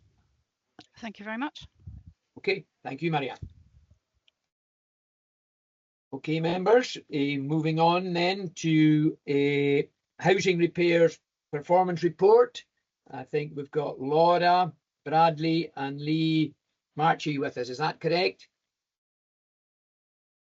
Good afternoon, Chair. Yes. Okay, so you're two new faces to us, guys. So welcome to your Skye and Raasay Area Committee. Who wants to introduce the report before we go to questions? So that'll be myself, Chair. So okay, Lee. Okay, so thank you, Chair, and good morning to you members. I'm here along with obviously Laura to present the housing repairs and capital report for the period the 1st of April to the 30th of June 2025, and that's obviously covering the performance across the key indicators. So I'll go straight on. I'm not going to read the whole report. I'll just go through some main points and then we can take any questions at the end. So let's begin with the emergency repairs. So as shown in table 1 on line 6.3, the average response time in Skye for Q1 was 4.7 hours, which is well within the target of 12 hours. This compares favourably to the Highland-wide average of 4.9 hours. And for context, obviously, the Scottish Housing Network benchmarks 4 hours on that. Moving to non-emergency repairs on table 2, line 6.6, Skye recorded an average of 4.4 working days, again comfortably within the target of 8.9 days. The Highland-wide average was 6.5 days, and the benchmark by the Scottish Housing Network sits at 9 days. So these figures reflect strong performance locally, where both emergency and non-emergency repairs are consistently below target thresholds. I'll put your attention to the voids or relet times. So in table 3 at 7.2 shows Skye's average relet time for Q1 was 27.14 days, which was well within the target of 35 days. This is significantly better than the Highland-wide average of 47.53 days. Again, this demonstrates sufficient turnaround in Skye, helping to minimise void periods and maximise housing availability. We'll go on to the next, we'll go into capital programme update. So the 22-27 capital investment programme continues to support heating upgrades, energy efficiency improvements, replacement of major components, and aids and adaptations installations. So delivery in Skye area is condition-led, with most elements managed locally. Energy efficiency projects, however, have been delivered by capital investment programmes, but also jointly coordinated in partnership with the climate and energy team.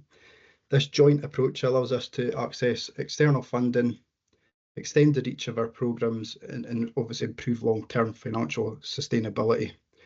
So if I can refer you to Appendix 1, which shows a breakdown of the spend against the 5-year programme, including carry forward adjustments, and Appendix 2 outlines what has been delivered to date within the area. Okay, thank you, members. We'd be more than happy to take any questions or provide further details where we can on the report. Thank you. Okay, thank you. I'm not seeing any hands, so I'll maybe come in first then. So looking at the emergency repairs, I mean, a massive change from Q4 of 24-25. We went from 11.1 to 4.7. So I suppose it's just trying to understand why there was that significant improvement, which is really welcome. And my other question is something I regularly ask is, where are we with our environmental budget? I'm not seeing any mention of it here. We have previously liaised with housing officers about that spend. So it'd be good to understand what it sits at the moment. And then I think we need to move forward some engagement with the relevant officers locally to look at where that environmental spend is going, because members have got a degree of control over that. Okay, I'll go to you, Drew, next. Yeah, thanks for this report as well. Sorry, whatever happened, I lost contact for a minute or so there. So I think I heard you asking something, John, about the emergency repair. So my question was, and I'm sorry if I'm repeating what you said, but I was just wondering, could I have an explanation on the sudden jump in the time taken for emergency repairs in Q3 and Q4? So if you've already asked that, I apologise, but as I say, I lost the signal for a moment. The other thing, just about the lets, it's something that has concerned me all the time for the last, I don't know, 20 years or so. The numbers are good, great, but are we doing that at the expense of maybe not doing proper works to repair maybe damage done by a previous tenant, and where maybe people are so desperate that they're taking these lets where there still needs considerable work done on these properties? For example, maybe painting, for example. And I don't know whether you still give incoming tenants some money to buy paint to do it themselves, but it's always been a concern of mine that sometimes, though it's good news for people waiting for houses, sometimes it feels as if we're rushing to get people into these houses at sort of with at any cost or with very little repairs done. So I just want there's some reassurance that people are not being given tenancies for houses that are not unsuitable, really. Thank you. Thank you. If you're happy, I can answer from there. So in regards to the emergency repair timelines, Q3 and Q4, we've got winter, so repair times will have been higher because of significant factors against, either suppliers or availability to access areas and properties. So I don't have identically, I haven't identified all of the facts, but a lot of it will be weather related, against timelines. but we can certainly, if there is anything other than that, we can certainly find out and come back to you. In regards to your environmental budget, that is definitely something we'll need to come back to you with. I wasn't aware that that was an ongoing question, so apologies about that, and we will come back to you with some answers on that. In regards to your point, Drew, about the void, so there is a minimum standard that we have to do. So yes, tenants will still get in elements a decoration voucher, but there is a minimum standard in regards to properties. And generally, the process that the maintenance officers and the housing officers will have will encapture that in regards to sort of minimum standards and what the expectation is. I completely appreciate where you're coming from. People are desperate to get into a house and make it home. So, but I think, you know, from our perspective, it will be making sure it's the right, it's done in the right condition. Christine? I was just wanting to ask, and this is possibly something you'll need to come back to me about, was the use of voids to improve the quality of the housing. So saying improving insulation, putting in air source heat pumps and things like that. Has that been factored into the voids being presented to us within this report? Is that something that's actually being done? I can probably answer that actually, because myself and Lee are relatively new to the role. So we are within the asset life, so my role is within asset life cycle, and Lee is looking at properties which need upgrades. So what we are working on is having that framework to say this property is void, what can we do, what grants can we get to do upgrades as well. So as much as we can, we are working with all the relevant teams and departments to sort of push that message forward. You know, when a property a notice is handed in and a property before it becomes void, our aim is to try and get that inspected, is to try and get that, you know, can we get a grant to do this work? What's the availability of upgrading it from an energy perspective as well? Just a wee follow-up, just to make you aware that the Raasay Carbon Neutral Islands project was and still is working on improving the housing stock here on Raasay for all types of properties. And it might actually be worth looking into that, because they collated a lot of information about those frameworks and funding opportunities. Amazing, thank you, we will do. Okay, well, thank you very much, Laura and Lee. I think we've got no more hands up, so thank you very much for coming to committee, and you can get back to me about the environmental budget, because we haven't had an update about spending around about that for some time. And we did have a fairly substantial amount in that budget, and it's a budget we are allowed to carry forward from financial year to financial year. So it'll be good to get an update. Yeah, we will, Chair. Thank you. Thank you both very much. Thank you. Thank you. Okay, members, we move on to item 11, the Portree Link Road, which, as I know, is an item that all members are keen to hear about. We have had some concerns about the timescales, but let's not steal Gary's thunder. Let's hear from Gary first about where we are, and then members, I'm sure, have got a number of questions. So welcome to committee, Gary. Nice to see you. I'll hand over to you, and then I think you're going to have a few questions coming your way. Okay, yeah, thanks, Councillor Finlayson. Yeah, good afternoon, everyone. I'm not going to read through the report itself. You'll have all seen the report.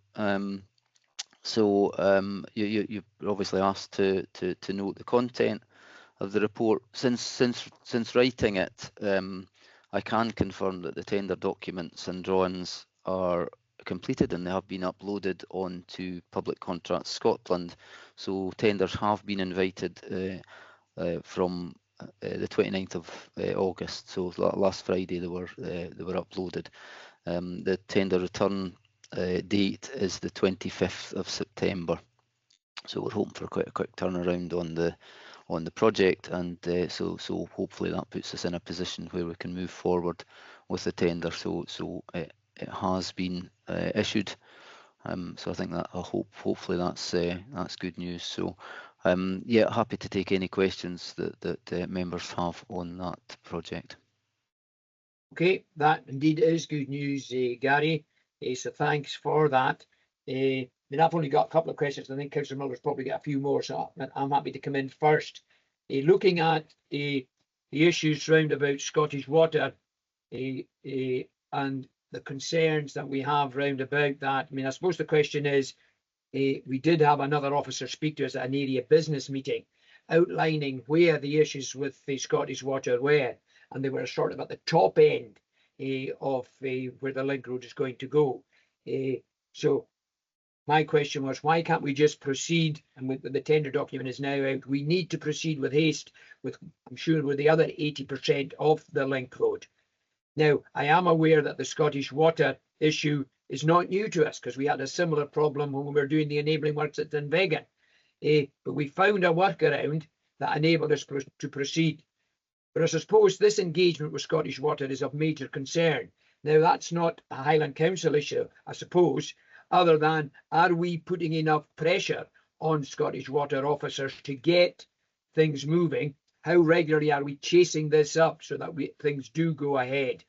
And I suppose in terms of Scottish Water, there's a concern about what is the financial risk to the project, having Scottish Water delaying the work that we require them to do, and more importantly, them not engaging with us satisfactorily.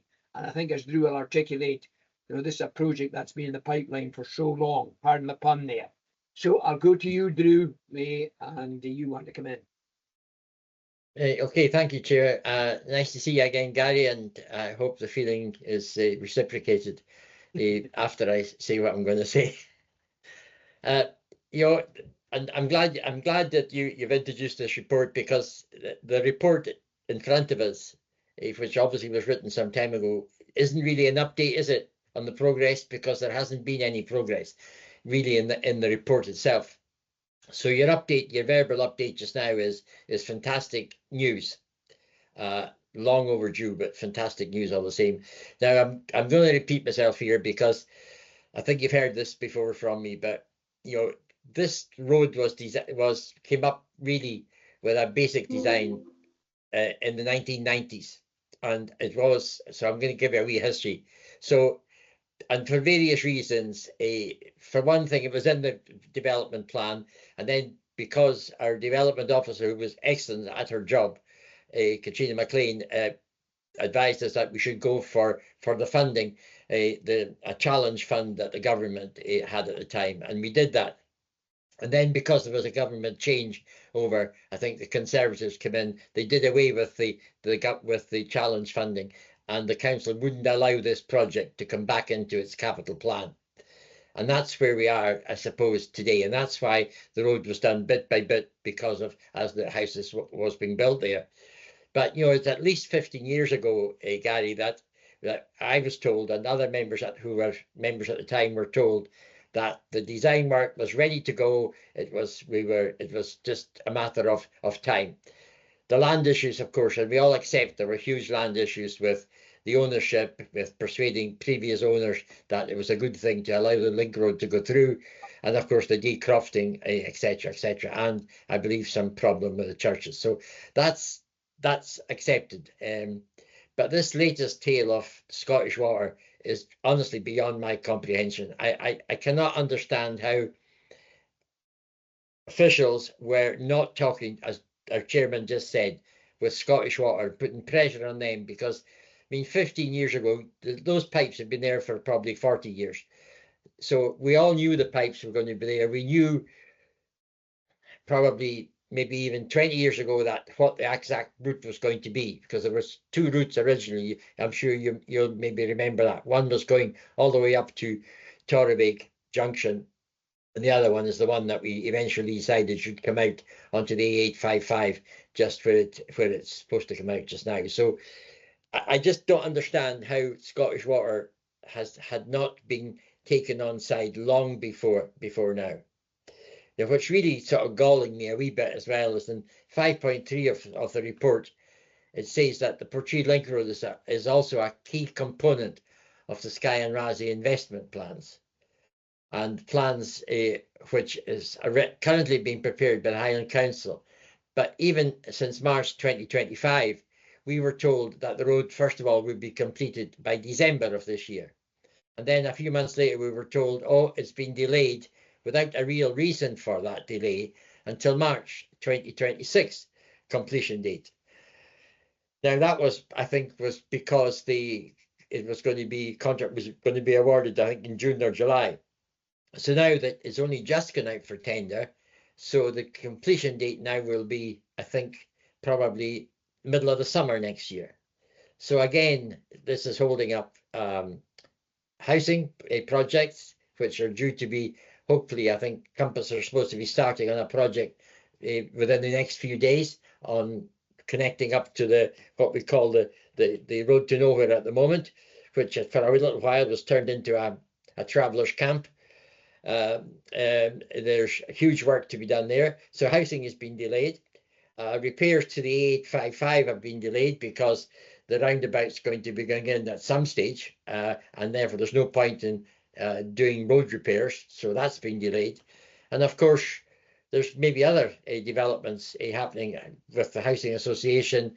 You know, there's all this proposals for the care village, etc., which, you know, I don't know how long that's going to take to get into fruition, but this road is vital. So it's just so disappointing. And, you know, it was due to your report way back in March that I certainly contacted the community councils, put a little newsletter out saying the road will be done by December. And now it could be middle of next summer. And there's no guarantee, perhaps even then, if that's going to happen. So as the chairman said, Scottish Water, are they definitely on board now? And are we definitely going to have a start on this road the autumn of this year? Thank you. Okay, Gary, I think you're understanding maybe the frustration that's evident in the community and among members. But I think, as Drew has said, it's positive that the tender is out there. But do you want to come back on the questions that Drew and I raised? Yeah, sure. I mean, obviously, I acknowledge delays. There have been delays in this project. When I talked to you in February, March of this year, the intention was to go out earlier. We've got a statutory obligation to consult with public utilities, all public utilities, and they have an obligation to speak to us. And we have, to the best of our ability, been pushing this as hard as we can, but we can't go out to tender unless we have a settled position on with respect to utilities, because it does constitute a risk to the project, of risk of delay. And if you've got a contractor on site and they're doing works and they're delayed by a utility, they can claim for additional costs through that. I'm not going to say that risk has completely disappeared at this point in time. There is still a risk in terms of that Scottish Water programme. We have allowed as best as we can in our contract documents for that process to be completed, but we have decided to proceed. We are at a position where we can't wait any longer on a completely settled position. So there is a small amount of risk in there, but we have allowed for it within that contract period. But there is no pressure that I can bring to bear on Scottish Water in terms of that.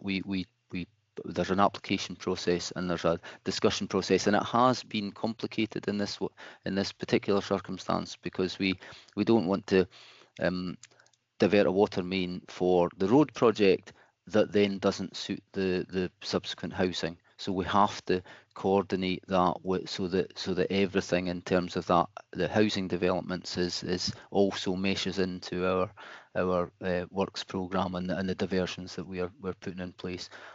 But I'm confident that we have got everything in place now. In a positive point of view, I always like to be positive, but in a positive point of view, it is out to tender, and we will get contractors tendering for the work, and that makes it a real project, because we can move forward with award and construction. Okay. Before I go to Chrissy, just for clarification, Gary. So in terms of the Scottish Water engagement, I think the point that Drew was maybe trying to make is why didn't we have that engagement earlier, knowing that this project was going ahead? It sounds as if the engagement has been pretty recently, when the project's been in the pipeline for so many years. And I suppose if we'd had that engagement a lot earlier, might we be in a better position? And the other point is in terms of the contractor risk, fully understand that. But are we able to offer a contract to a contractor that has stipulated within it that there will be a period of work, and then there might be a delay in the contract, and then you pick it up when the utilities issues are sorted out? So I suppose it's trying to understand, and again, I mean, I believe that maybe some local contractors would be in a better position maybe to move that kind of contract forward. But it's just, is there the flexibility to do that you offer a contract where there may be an element of risk and a waiting time to get utilities things done? Okay, I'll go to you next, Chrissy. I was just wanting to double check. Obviously, I'm very new to all of this, so hi, Gary. It's the first time I get to talk to you. And I was just wanting to double check what actually is being put in place to ensure this doesn't happen for future projects. Because obviously this project's been on the go. I remember hearing about it when I was still in high school in the late 90s. So this has obviously been ongoing. Those pipes have been there for a while. So what is actually being done to ensure that future projects are not going to have these problems? And thanks, Chrissy. And I think, as I alluded to, we did have a Scottish Water issue in Dunvegan as well. I'm sure Gary can't really comment on Scottish Water, but I think we as members are frustrated by the kind of engagement that maybe we're having with Scottish Water over major projects, certainly in our area. Over to you, Gary. Yeah, it's certainly not true that this is a recent development. We have been we had early engagement, in fact, a number of years ago with Scottish Water on this very issue. As you're aware, there was land issues in the pipeline as well, so we couldn't conclude those discussions. But early, we have been speaking to Scottish Water for a number of years, and it has taken to this point in time to get to a reasonably settled position with the design. And because the housing developments have come along and developed, they have also got a settled position in terms of how they're going about the planning process and what those developments look like, and that's obviously then shapes what the outcome with Scottish Water as to where that main goes. So it's not true to say that it's only just been recently that we've been speaking to Scottish Water. We have all along throughout the project design period. It takes time. This one has been much longer than we would have ever anticipated. But I think the coordination, we have an obligation to coordinate through the New Roads and Streetworks Act with the public utilities. Some projects are delayed as a result of those discussions and negotiations. But we are moving forward. Okay, and a question about contractors. Oh yes, the contract. What we've written into the contract is the contractor has an obligation to speak to the provider, whatever utility provider we're dealing with, because we're also dealing with BT and SSEN, in terms of how the sites, how the site service, what diversions we need for the roadwork, street lighting, etc. So the contractor has an obligation in there, and we've built in time periods where the contractor has to give advance notice to Scottish Water and the other public utilities that is happening, and they can then coordinate the works and coordinate and programme as best they can within the timescales that we have to get a successful outcome. So that's a contractual obligation of the contractors to do that. Okay. So we're all wanting the same outcome. I think that's very clear, Gary. And I think your initial verbal update about the contract going out there has been well received. And I think you're probably understanding our frustration and the frustration of the community as well. And as I say, we're not getting at any particular officers. We're just keen, as you are, to get this project moving. And I think if anything, anyone is to blame for this delay, it probably is Scottish Water, a utility company, and we've just got to try and support your efforts to get that engagement, because it it is holding up a project that is so central to what is happening here in Skye. Okay, and it would be remiss of me not to give the last word to Councillor Miller. No, it wouldn't really be, but thank you anyway. No, thank you, Gary. I think that yeah, I totally endorse what Chairman has said there. I think that Scottish Water have to hold their hands up here, and it's just so frustrating. However, just for clarity, could you just repeat what the time scale you hope for the acceptance of a tender and a completion date, just for clarity, so that people listening here will have quite a clear steer as to when you would expect or hope to have contractors on site and when you would see the job completed, the link road between the A855 and the Dunvegan Road ready for opening. Yep. As I said, the tender return period is the 25th of September. So there will be about a week to 10 days. We'll hope to turn around. What we need to do is create a tender assessment, and that goes to senior officers. That will go to Malcolm for approval. That we can. So it goes to the capital board effectively. That we award following that tender assessment process. Once the tender is accepted, so that was the 25th of September, so that's probably the very start of October. The tender's accepted. The contractor then have a 3-week period for planning their it's CDM regulations, so it's construction design and management regulations. We allow them a period of time to plan their works, and that they then get their programme, their works plan submitted, and that allows us the start date. So approximately 3 weeks after the award date will be the earliest start on site date. So that's towards the end of October. So September, tenders returned. October, that's their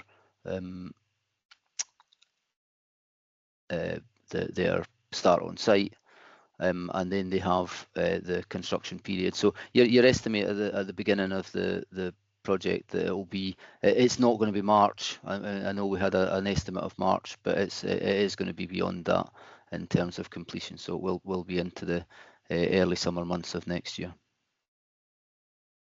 Okay. Well, Gary, I think we can only thank you for coming along, and it'd be appreciated if when you get some more good news as it filters through, you keep us up to date.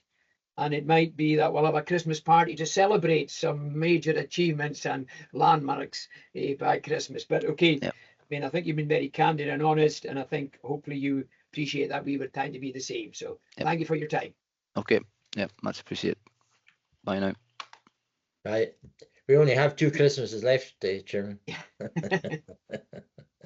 Okay, members, a Bereavement Services Project update for our area, and I believe we've got John McLean and Rachel Robertson with us today. There's John. Is Rachel joining us? Is it just yourself, John? Yeah, Rachel's just in the background there to help me out if required. Okay, so you're going to give us we've got the report, so we're aware of what's in the report, but do you want to give a very brief summary about the capacity issues and the positive news stories in terms of Skye, because we do know that the Portree cemetery has been completed or nearly completed, because we might have some points to raise there. So over to you first of all then, John. Thank you, Chair, and thank you, members, for having us along. Yep, I'll keep it brief, just to give you a quick update on the Bereavement Services projects.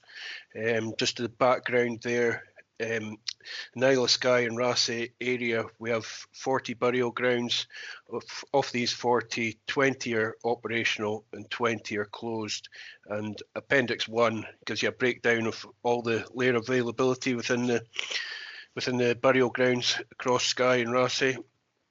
Then on to 6.4, as you mentioned, 2 burial grounds within Skye and Raasay that are in the current capital programme, which has less than 10 years remaining capacity. Portree burial ground has we've mentioned there, the construction work for the extension has been completed with the new access roads and car park, which was completed just a few months ago. And we are presently, the contractors have been on site, I believe, doing landscaping works and snagging works. So we're expected that to be completed in the near future.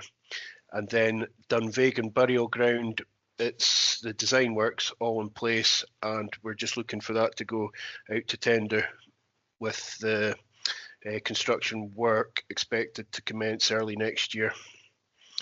And then a couple of ones just in 6.5 that aren't presently within the capital programme, but they have less than 10 years remaining capacity, is Strath, Broadford. So additional rows have been added there, which has increased the immediate capacity. And then we have got Hilabilia, I think that's how you pronounce it, works to add additional rows within the existing burial ground, was completed in 2023, and there's sufficient space on site to make further extensions there. So yeah, that was just a very quick overview of where we are with the burial grounds in your area, and happy to take any questions. Okay, so Kilavialich is the pronunciation, so you're working that for the next time, so that's good.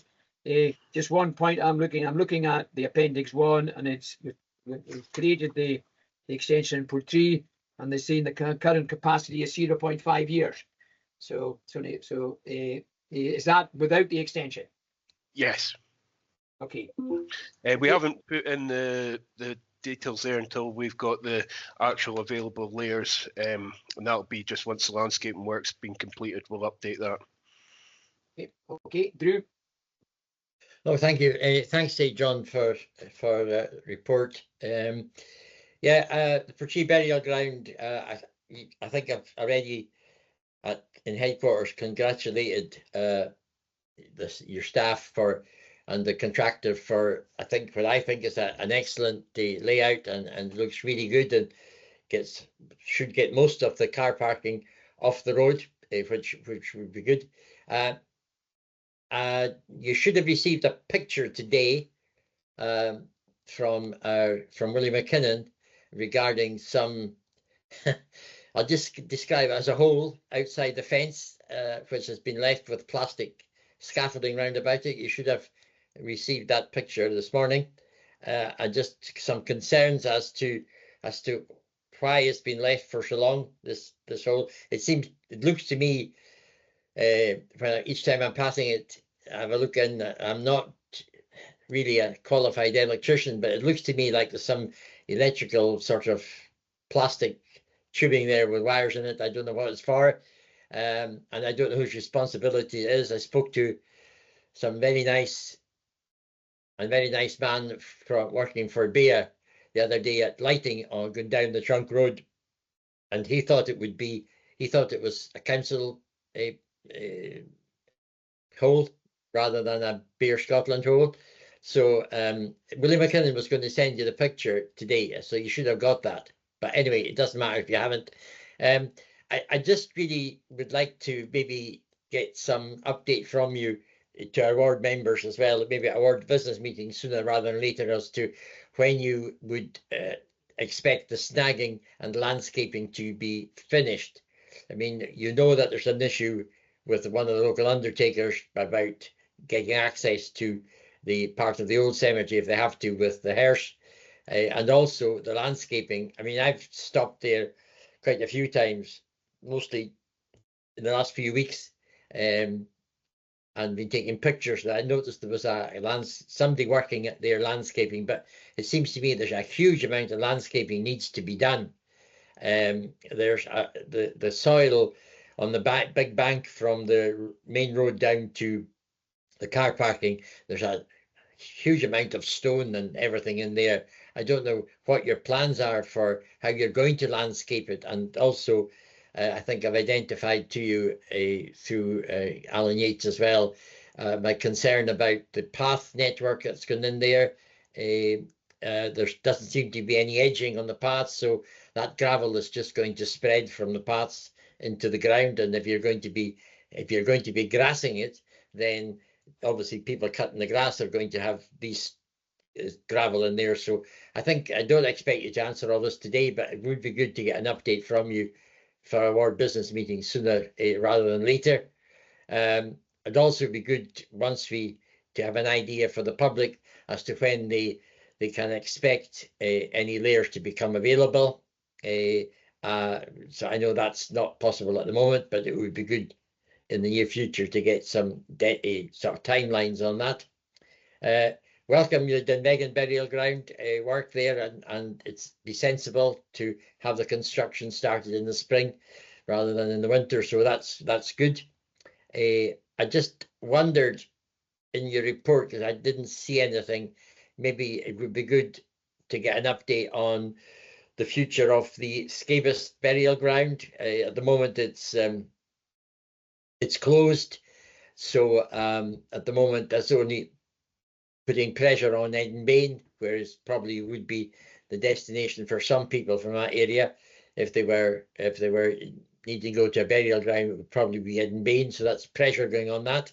And of course, the other one is Portree, and as the chairman just highlighted, without the extension being completed, the time scale is quite short there for going to capacity. So that would be welcome. If you can't do it today, again, sometime in the future. And that was me, I think, Chairman, so thank you. Okay, before I go to Chris, it might be an idea, John, maybe to arrange a site visit which Drew could attend with you in Portree, maybe with yourself and Kevin in the near future, because I think that may be really helpful. Okay, Chrissy. Thanks very much for this report. It's been really interesting just to be able to see what's actually going on and how everything is being planned and scheduled in. Obviously, this is such an important service for communities, especially for the car parking, for the bigger funerals and things that we have. I was just wondering for the future plans for extending the burial grounds, how are you determining which ones to go for first? Like, is there a prioritization framework or kind of formula that you're using? And then where are you going to be going next? Okay, back to you, John. Rightio. Thank you. Councillor Miller, I'll come in on a couple of points. I think I've got answers to some of the questions anyway. Yeah, just with I spoke to as I said, the contractors have been on site. I just found that out this morning that they were on site last week doing some works with the landscaping. Like yourself, myself and Rachel visited the site, and we're a bit concerned with the amount of stones in the ground, and it's certainly something that we're looking at. So we'll get the local team to go and have a look to just see where we are with it, and we'll get an update a bit more on the time scale exactly where we are. We need the landscaping to be done, and then we almost need a best part of a growing season for the grass to grow in. Obviously we're getting to the tail end of that now, but hopefully we'll get a bit better time scale just when we do know. The layer availability, it's kind of just exactly the same with that. We kind of just got to get this landscaping work done, so we're comfortable where we are. We do have options if we do struggle time wise. There is areas we can use to speed up if we do have to use turf or anything. That would be a sort of last resort for cost wise, but still an option. So we're still quite comfortable where we are, but to have a more defined date, we'll have to get back to you once we get a progress report on the landscaping and where we are with it. Councillor Gillis, just on how we decide what burial grounds we're extending and things. So we're in conversation with all the burial admin teams across HIghland, and they submit their weekly figures into us every week, just on number of burials, number of layer sales, number of layer surrenders. So we've got a good picture on where we are, and we take the average number of layer sales over, I think it's the last 7 years we're working on. So that gives us a good indication on sort of projected layer sales and how long capacity we've got. And then anything that's less than 10 years, that's when we start looking at trying to acquire land and things. So there, so sort of 10 years is a kind of magic number for us. The minute we get down close to that, we've been at this project sort of, well, what would that be, just over 5 years, I think, when Hugh started it. So we're still kind of chasing our tails to a certain extent, but we're hopefully moving forward, we're going to be ahead, give us, by the time we acquire the land and then get the development made, so, and then allowing time for cemetery to bed in, all takes a good bit of time. So, but we're making good progress in that, and hopefully that answers the question. Okay, Drew. Sorry, yeah.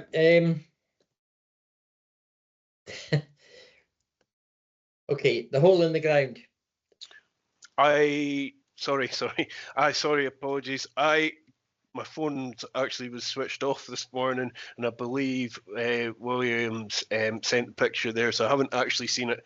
But once I've seen it, I can drop you a message. I just sent you one as well just now. Yeah. The other thing which filled me with a wee bit of alarm, John, you're talking about reseeding. Given the council's or issue about cutting grass on steep banks, how are you going to deal with that steep bank from the trunk road down to the car park? Because that's pretty steep, and my understanding is that council operatives won't cut the grass on those steep slopes.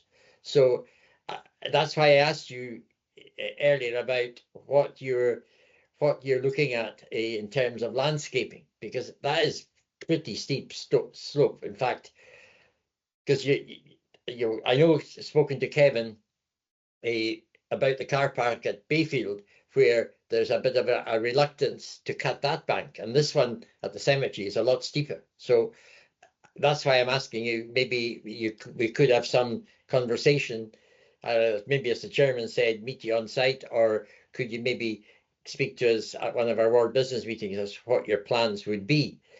I mean, it just would be useful to know, and if we can help, then we'll do our best to help you. Yeah, no problem at all coming out to have a site visit with you. And as Chair mentioned, bringing Kevin as well to get I totally agree with the gradient of the slope, and how we address that. It might just be X amount of cuts a year. I'm not sure. We'd need to discuss that with the amenities team and how we're going to do that, or whether there's another solution. But certainly happy to come out and have that meeting on site. Okay, John, so maybe liaise directly with Drew about that, and include other members in that, so that, but I think it's particularly important that you and Drew are available. If other members can join in, I would try and do that too. Okay, so can I thank you both very much for coming to committee, and we might see you very soon in Portree. Thank you. Thanks, Ian. Okay, members, moving on to item 13, and we left the best to last, I suppose, is the question. But this is a really, really positive report, and certainly I've got quite a few comments to make. But to start off with, I'm going to hand over to, we've got Alan Gunn, we've got Ali McBain, and I don't know if we've got Sheila with us. So we'll hand over to you, Alan, in the first instance, and then members will come in with questions and observations. Good afternoon, Chair. Good afternoon, members. I hope you haven't put me up to too high a parapet there, John. There's only one way to go. No, members, seriously, I'm absolutely delighted to take this report to you today.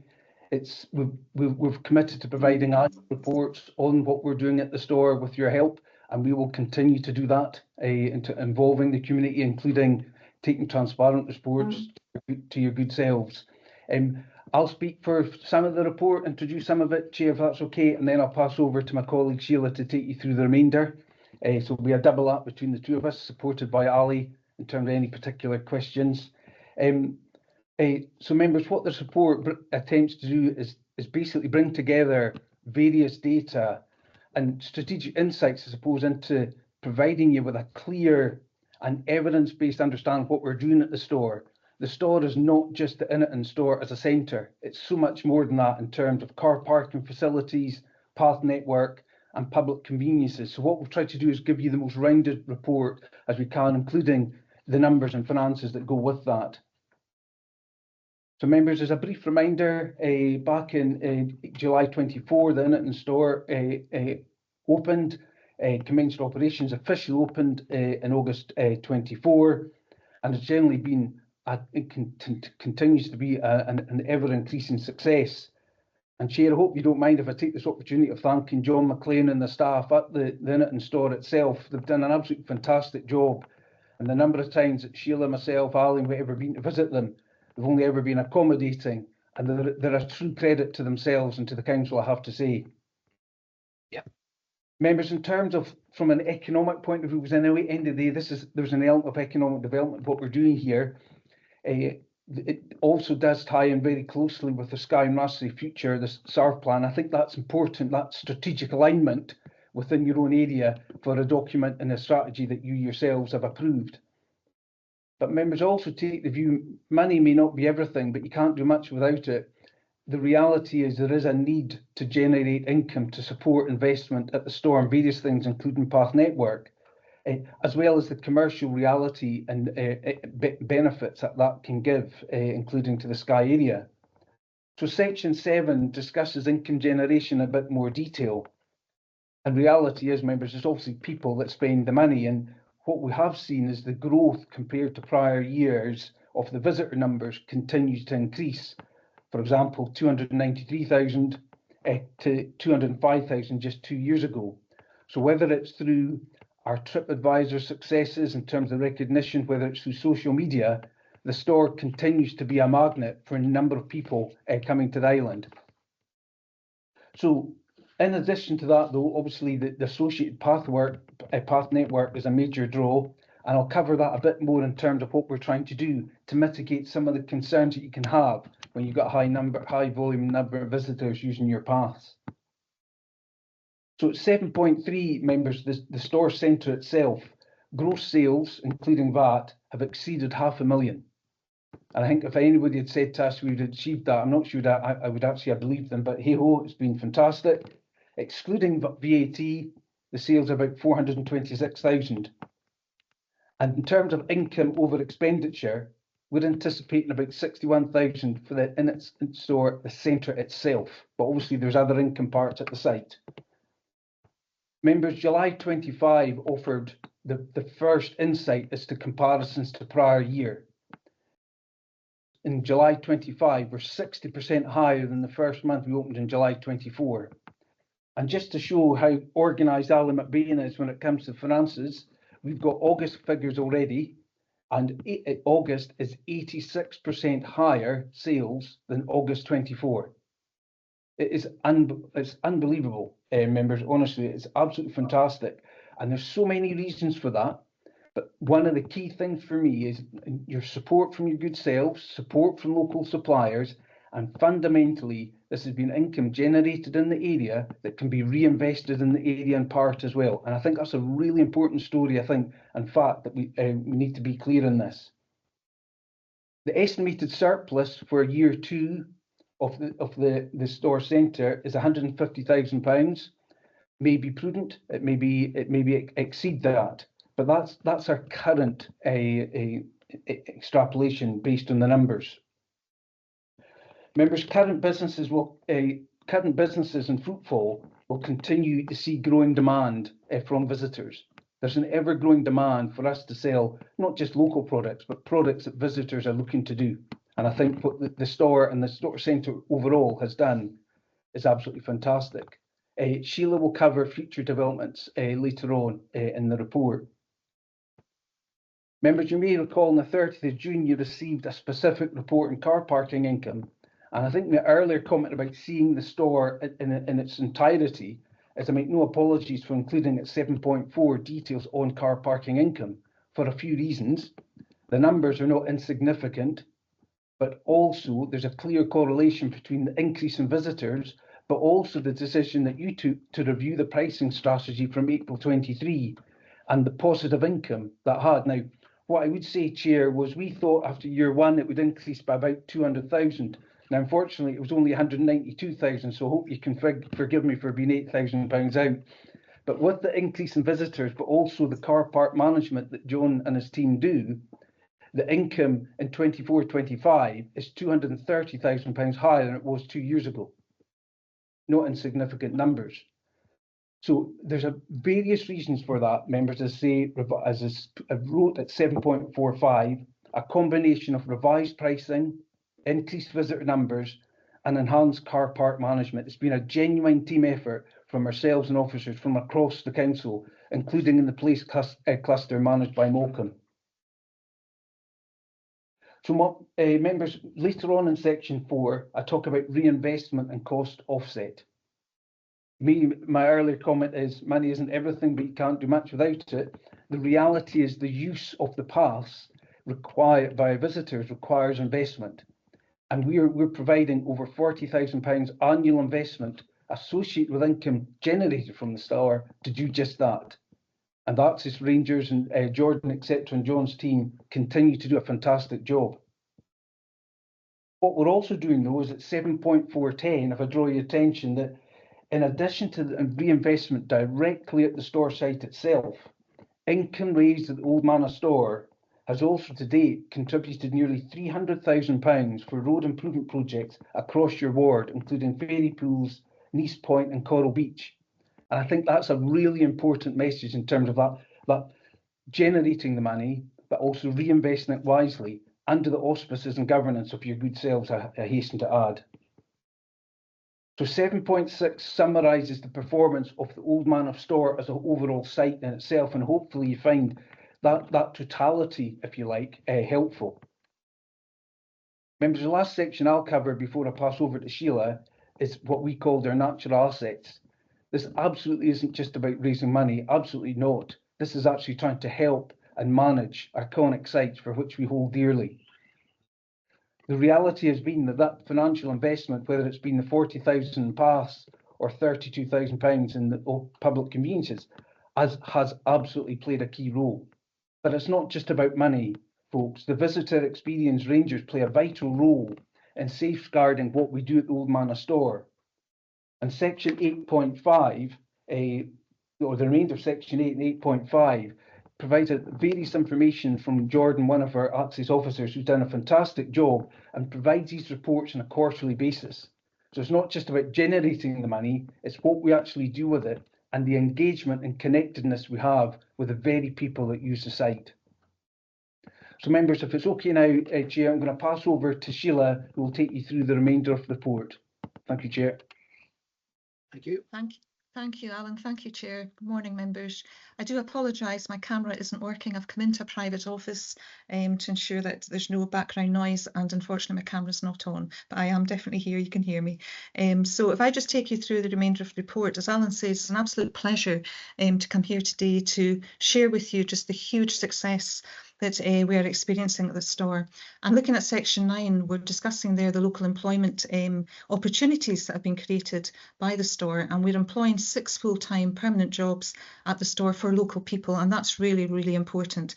They're invested in the area, they're divested in the area, and they're knowledgeable about the area as well.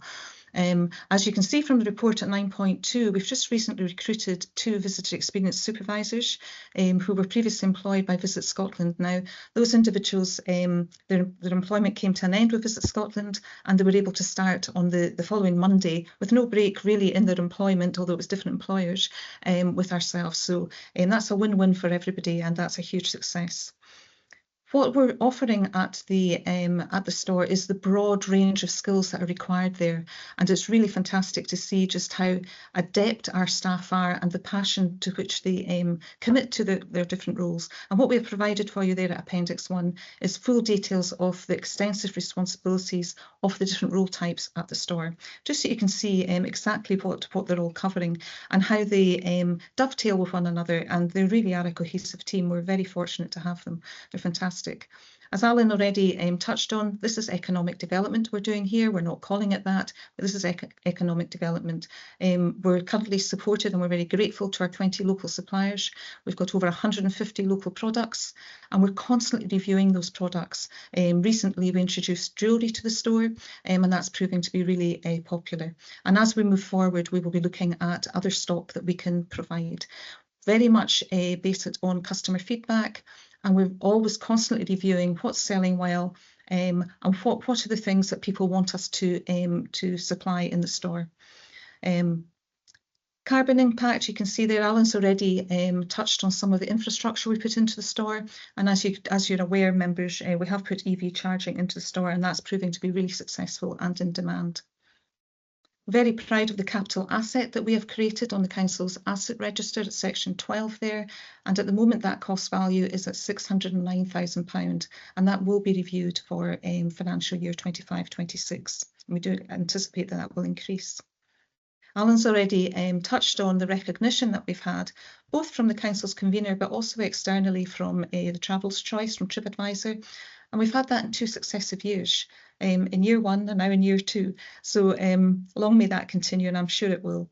The sales figures that Alan spoke about earlier, it speaks volumes, doesn't it? It's an absolute pleasure. This is a huge success for the community, for you members, for all the support you give to us as officers, and for our local team, and our suppliers as well. Future initiatives, turning to section 14. Due to the sheer demand and popularity of the centre, we're now looking at phase 2. And what phase 2 will do, it will give us additional retail space. It will enable us to diversify our product range. We'll look to introduce wedding packages.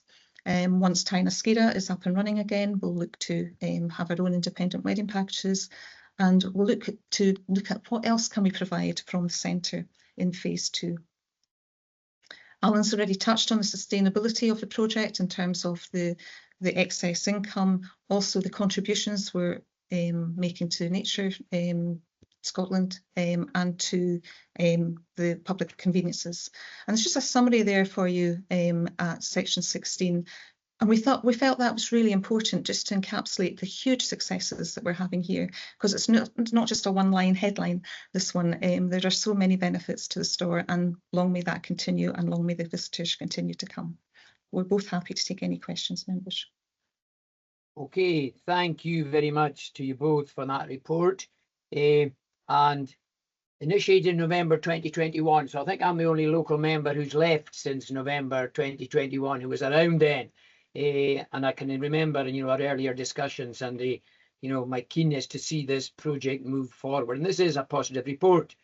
But I think I'm a wee bit disillusioned that a couple of people on social media are not understanding exactly what is happening at the store and where the investments come from and what our plans are. So I make no apologies for taking a wee bit of time to remind those listening in and members of the public. There was no capital borrowing for the initial projects that we have at the store. We identified very early on what the key issues were. It was to promote sustainable tourism and economic resilience, and of course benefit for local area, and very much creation of local employment. And we've done all of these. There's also the parking income that's coming back to the local area. I think people really need to realise that before 2021, and we moved a policy forward that there would be an area share of parking income. There was no parking income coming back to any local areas. And we, as members from Skye, were certainly right at the centre of pushing for that share to come back to us. It's at point 7.410, the investment that we have received. People keep talking about the money going back to Inverness. The money that comes to us here in Skye is invested in Skye, and that articulates the projects and the roads projects that we do support. So I think it's really important to remember that. So we've got the store centre, we've got the toilets, we've got the path network, we've got the car parking, we've got the tourism management, and we've got the 6 full-time jobs that may increase. That's a fantastic success story for our area. I really liked the articulation in 7.4.8 about the whole site approach. The income that's generated there is supporting the whole site. It's supporting the toilets, it's supporting the path networks, it's supporting employment. So people need to understand how important that self-financing element is. And the last thing I'd like to say, again in 14.2, is the future plans. Again, there's misrepresentation that this is community regeneration funding. The funding came from the economy for the UK Shared Prosperity Fund. And it's really good that we were able to apply into that fund and to get the positive outcome we got. If that money hadn't come to the Storr project, it wouldn't have come to Skye or HIghland at all. People seem to forget the importance of members and officers being proactive in applying for funding that eases the balance on the Highland Council public purse. So it's a great news story, and I think, as Alan has already done, I'd like to congratulate the staff at the Storr as well. Really positive feedback, and anytime I engage with them or we go for a visit, they're really so welcoming. So this is a success story for Skye. It's a success story for the people in the communities who are working at the Storr and engaging with the Storr. So well done to everyone. Okay, over to you, Rudy.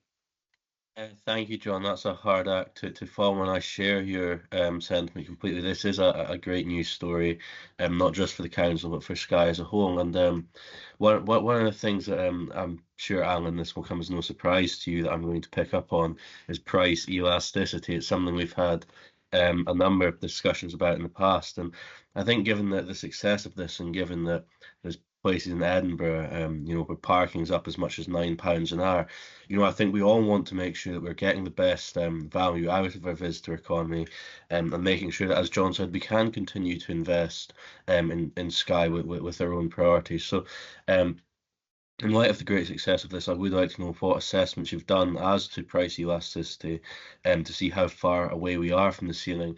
The second thing is, it's very disappointing to see that people are still parking all along the verges, even like not on the road, actually completely off the road, so the WL lines don't even apply. I know that the park enforcement team have no way of recovering that.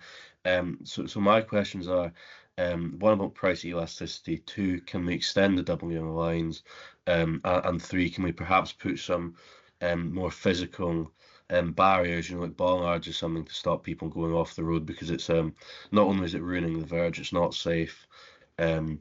I've seen people walking along the verge, so it's definitely a safety issue. So if you could address those points, it'd be much appreciated. But as John said, this is a fantastic story, fantastic success. And my only thing is, if we could have 10 more Storr centres in Skye, absolutely, please do keep them coming. Thank you, Alan. Okay, thanks, Rudy. Drew? Yeah, thank you. Yeah, Alan, I was really encouraged when you said positive things about Rangers there. I thought that was fantastic. But serious note, yeah, it's been a fantastic success, and I don't like to try to contradict Councillor Stewart very often, but I think that the double yellow lines, if you're on the verge, your four wheels are on the verge, you're still subject to the double yellow lines, and that's why our enforcement officers are finding all these cars. Because it's good news for the enforcement team, but not good news for the visitor experience. So I think if you just stick on that for a moment, I think that we have a serious issue up at the Storr. I've seen a couple of videos just in the last week or so, people taking them, and somebody needs to come up with a solution for that. So I'm sorry about depressing the good report, but whether it's you create a freeway, but then people maybe just ignore that. The freeway seems to work at Eilean-Donan. You very rarely see cars parked anywhere near Eilean-Donan. But I think we're in a different maybe situation up at the Storr. So I think working with the road safety team, etc., we need to come up with a solution there, because our verges are being damaged, and that takes years for them to recover. And people are walking, already they're walking probably half a mile to avoid paying for car parking. So we need to make sure that they have to walk a mile, and then they might decide, well, we'll go to the car park. So I suppose what we need to look at is what are your plans to extend the car parking, extend the facility at the Storr? And we need to do that, I would suggest, sooner rather than later, because for the next foreseeable 5 to 10 years, the tourist industry is still going to be booming. So I think we need to make sure, we need to work with the road safety team, we need to work with the traffic enforcement people to make sure that they have enough resource to make the place safe, because at the moment I don't think it is safe, and it's not your fault, it's not the council's fault, it's the irresponsible action of our visitors who are spoiling the experience perhaps for others. So that, you know, I've only been in the shop twice. One was at the opening and one maybe a couple of months afterwards. I'm going to go back up next week because my wife wants to buy something, so I hope the prices are reasonable. The whole that facility is fantastic, but to me the important thing, and it's not about money at all, it's about involving with the tourists. I noticed in one of the slides in the report the sort of the spot where you're talking. I was just trying to find it in the paper there. Sheila mentioned it, but it's about the staff working with the visitors, talking about what they can see, talking about the history of the area, talking about the history of Skye. And I think the two additions you've taken on the staff there from Visitor Scotland will be a fantastic addition, because they were good at the job they were carrying out in the Tourist Information Office. Yeah, Voices of the Heart, Voices from the Heart, I think and the Ranger guided walks. This is what's going to enhance the visitor experience, because that's what we're talking about nowadays. So I think every single member of the staff up there, as the chairman said, anytime I've been up there three times, I've been up there 3 times already, with the parking there. The guys were great. John McLean, an excellent ambassador, but all the staff are superb. And the young lady working in the shop, so welcoming, even though she knew I wasn't going to buy anything, she was really very welcome and very informed, giving us all the information about the stuff they were stocking there. So not a bad thing to say about the site itself. I think we need to welcome the proposed extension to the actual building itself, but I really think we'd like to get some update on what your time scale is for looking at how do we extend the car park situation and make the place a lot safer. But thank you very much to everybody in the team. Okay, thanks very much, Drew. And I'm sure between us, Rory and I and Chrissy will be able to loosen these purse strings at some stage. You should let John McLean know when you and Rita are arriving, and please give Rita the credit card. Chrissy? Thanks for that, and thank you so much for this report. It's been really, really interesting just to find out what's actually going on, how everything's been funded, and how it is all developing. Having previously worked in adventure tourism, it's really, really good to see the work that is being done on the path network down there, especially, and the fact that is actually being prioritised and ensuring people have safe access up to the Old Man of Storr and everything else. My one wee question is really just double checking how you're identifying produce for the retail element and ensuring that it is complementary to businesses in Skye and not in competition with them. And then I'm seeing that you're looking to open things up, especially with weddings and things like that, and how you're planning on developing all of that side of things. Okay, thanks, Chrissy. And I think, Alan, and maybe for Rudy's sake, just to know, Rudy, the concerns that you raised about parking, we have been discussing with roads officers and parking enforcement, and we've got the same concerns as you have.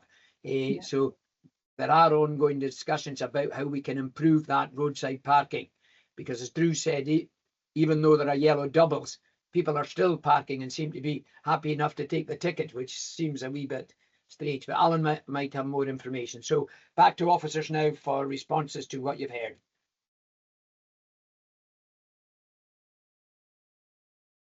Thanks, Sheriff. I think I should be able to cover most, if not all, but Sheila will jump in if there's anything else she'd like to add in. Rudy, yes, you and I, we've had quite some chats on price elasticity, which it's always interesting, different perspectives. I think the key thing for me, Rudy, is that the pricing at the car park in April 23 is a local member decision. You set the rates. That's one thing in terms of pricing strategy, right? What we did, you may recall, was as well as in effect increasing the prices from April 23 because we were providing more services, we were very keen that any increase on the local taxpayer for locals to park there was a monthly pass, and that increased, I think, from a tenner to 11 quid or something like that. So any price increase in locals was kept to an absolute minimum. This was more looking to visitors in terms of visit the area. And I think the chart that Alan McBain put into the report showing the off-street increasing quite dramatically when we increased the price probably reinforces that. For us, in terms of commercialisation, really, as well as price elasticity, this isn't just about adding financial value, it's about adding value, and that can come in different ways, whether it's jobs or social or environmental. What's key for me, members, I think, is that we've earned the right, especially with the new site opened and with the new site coming in from April 26, we've earned the right to review the pricing strategy again from April 26 because you are providing more services. And to review the pricing strategy for the car park would be no different to anywhere else in any other business to say, if you're providing more services, that allows you to at least consider your pricing rather than just do a straight increase. The reality would be is just now that, and it's not mutually exclusive, really, I think, from the parking capacity and the price elasticity. They're not mutually exclusive, those challenges, where we are looking behind the scenes to see if we can provide more car parking spaces. That's the first thing, and doing that through local roads officers. But in addition to that, is improving the governance, but also engagement with the users, with the visitors using the site. Now, whether that's looking at double yellow lines, physical barriers, etc., with the road safety team, those things, they will help each other as we develop it.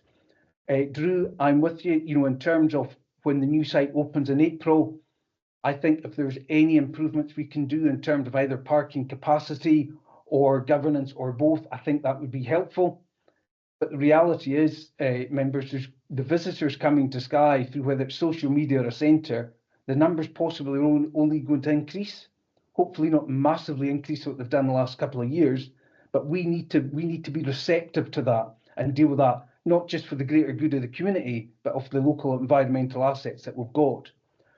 So really, one of the undertakings I would give is that between now and April 26, there needs to be a consideration, Chair, by local members of the pricing strategy. That doesn't mean you'll increase the prices. It means that you need to review and consider it based on further information that officers have got. I think that's the right thing to do. And the key bit is officers throughout the council giving you detailed information, giving you all the data, and then decisions taken at local level. I think that's a good balance. I think that's the way it should be done. Councillor Gillis, in relation to your inquiry about suppliers, we've run out of space.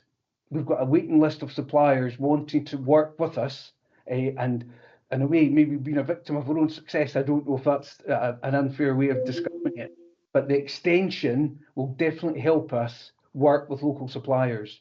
If any local suppliers are interested in working with us, there's an email address that I can share if it's not already available.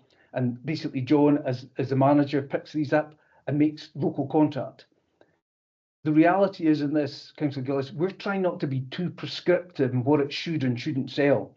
I'd rather the local market do that. I'd rather the visitors shape that, rather than anybody, whether they're based in Inverness or anywhere else in the council, determine what the in store should sell. This should be driven by local need, by business need and local suppliers. And I think that's an important basis that we have. And there's also, I think, fair to say, robust conversation when it comes to setting the prices. But it is done in such a way that we can assure you this is about income generation, not income displacement. We're not in competition with the local suppliers, absolutely not. We're here to help them, work with them, etc. And I think the evidence of, I think it was 20 or so suppliers that Sheila said that we do business with, I think you'd all say that they've been good for us and we've been good for them. And that's the way business should operate and work. And it's having that close conversations, Chair, if I may, with yourselves, with local businesses and officers, all having these continued conversations for the greater good, I think is the reason why it's been successful and will continue to grow. Every confidence in that. Chair, I'm not sure, Sheila, I don't know, Sheila, if there's anything else you'd like to come in. I think I've covered most of the questions in there, but Sheila? No, there's nothing I'd like to add. Thank you very much. Very comprehensive responses. Okay, well, can I thank you both very much, and also, of course, the members round the table and the officers, because this is a joint effort. And I think, as I've articulated many times before, there was engagement with people living in the community. There was support from people living in the community. And we're also in that very strong position that we've currently got staff at the store who are also moving that ethos forward of positive engagement, acceptance that this is something for Skye. It's not about filling the coffers of Inverness. It's about making tourism manageable. It's about raising income that benefits the local area. And once again, I'll remind there was no capital borrowing. And for the phase 2, we've had this additional funding from the UK Prosperity Fund. So I think it's a success story all round. So thanks members and thanks officers for your input. And I'm sure we'll be getting regular updates as phase 2 develops. So thank you, Sheila. Thank you, Ali. And thank you, Alan. Thank you, members. Thank you, Okay, members. members, that's more or less us. The last thing we're asked to note is the ward discretionary budget spend. And so that's just there for noting.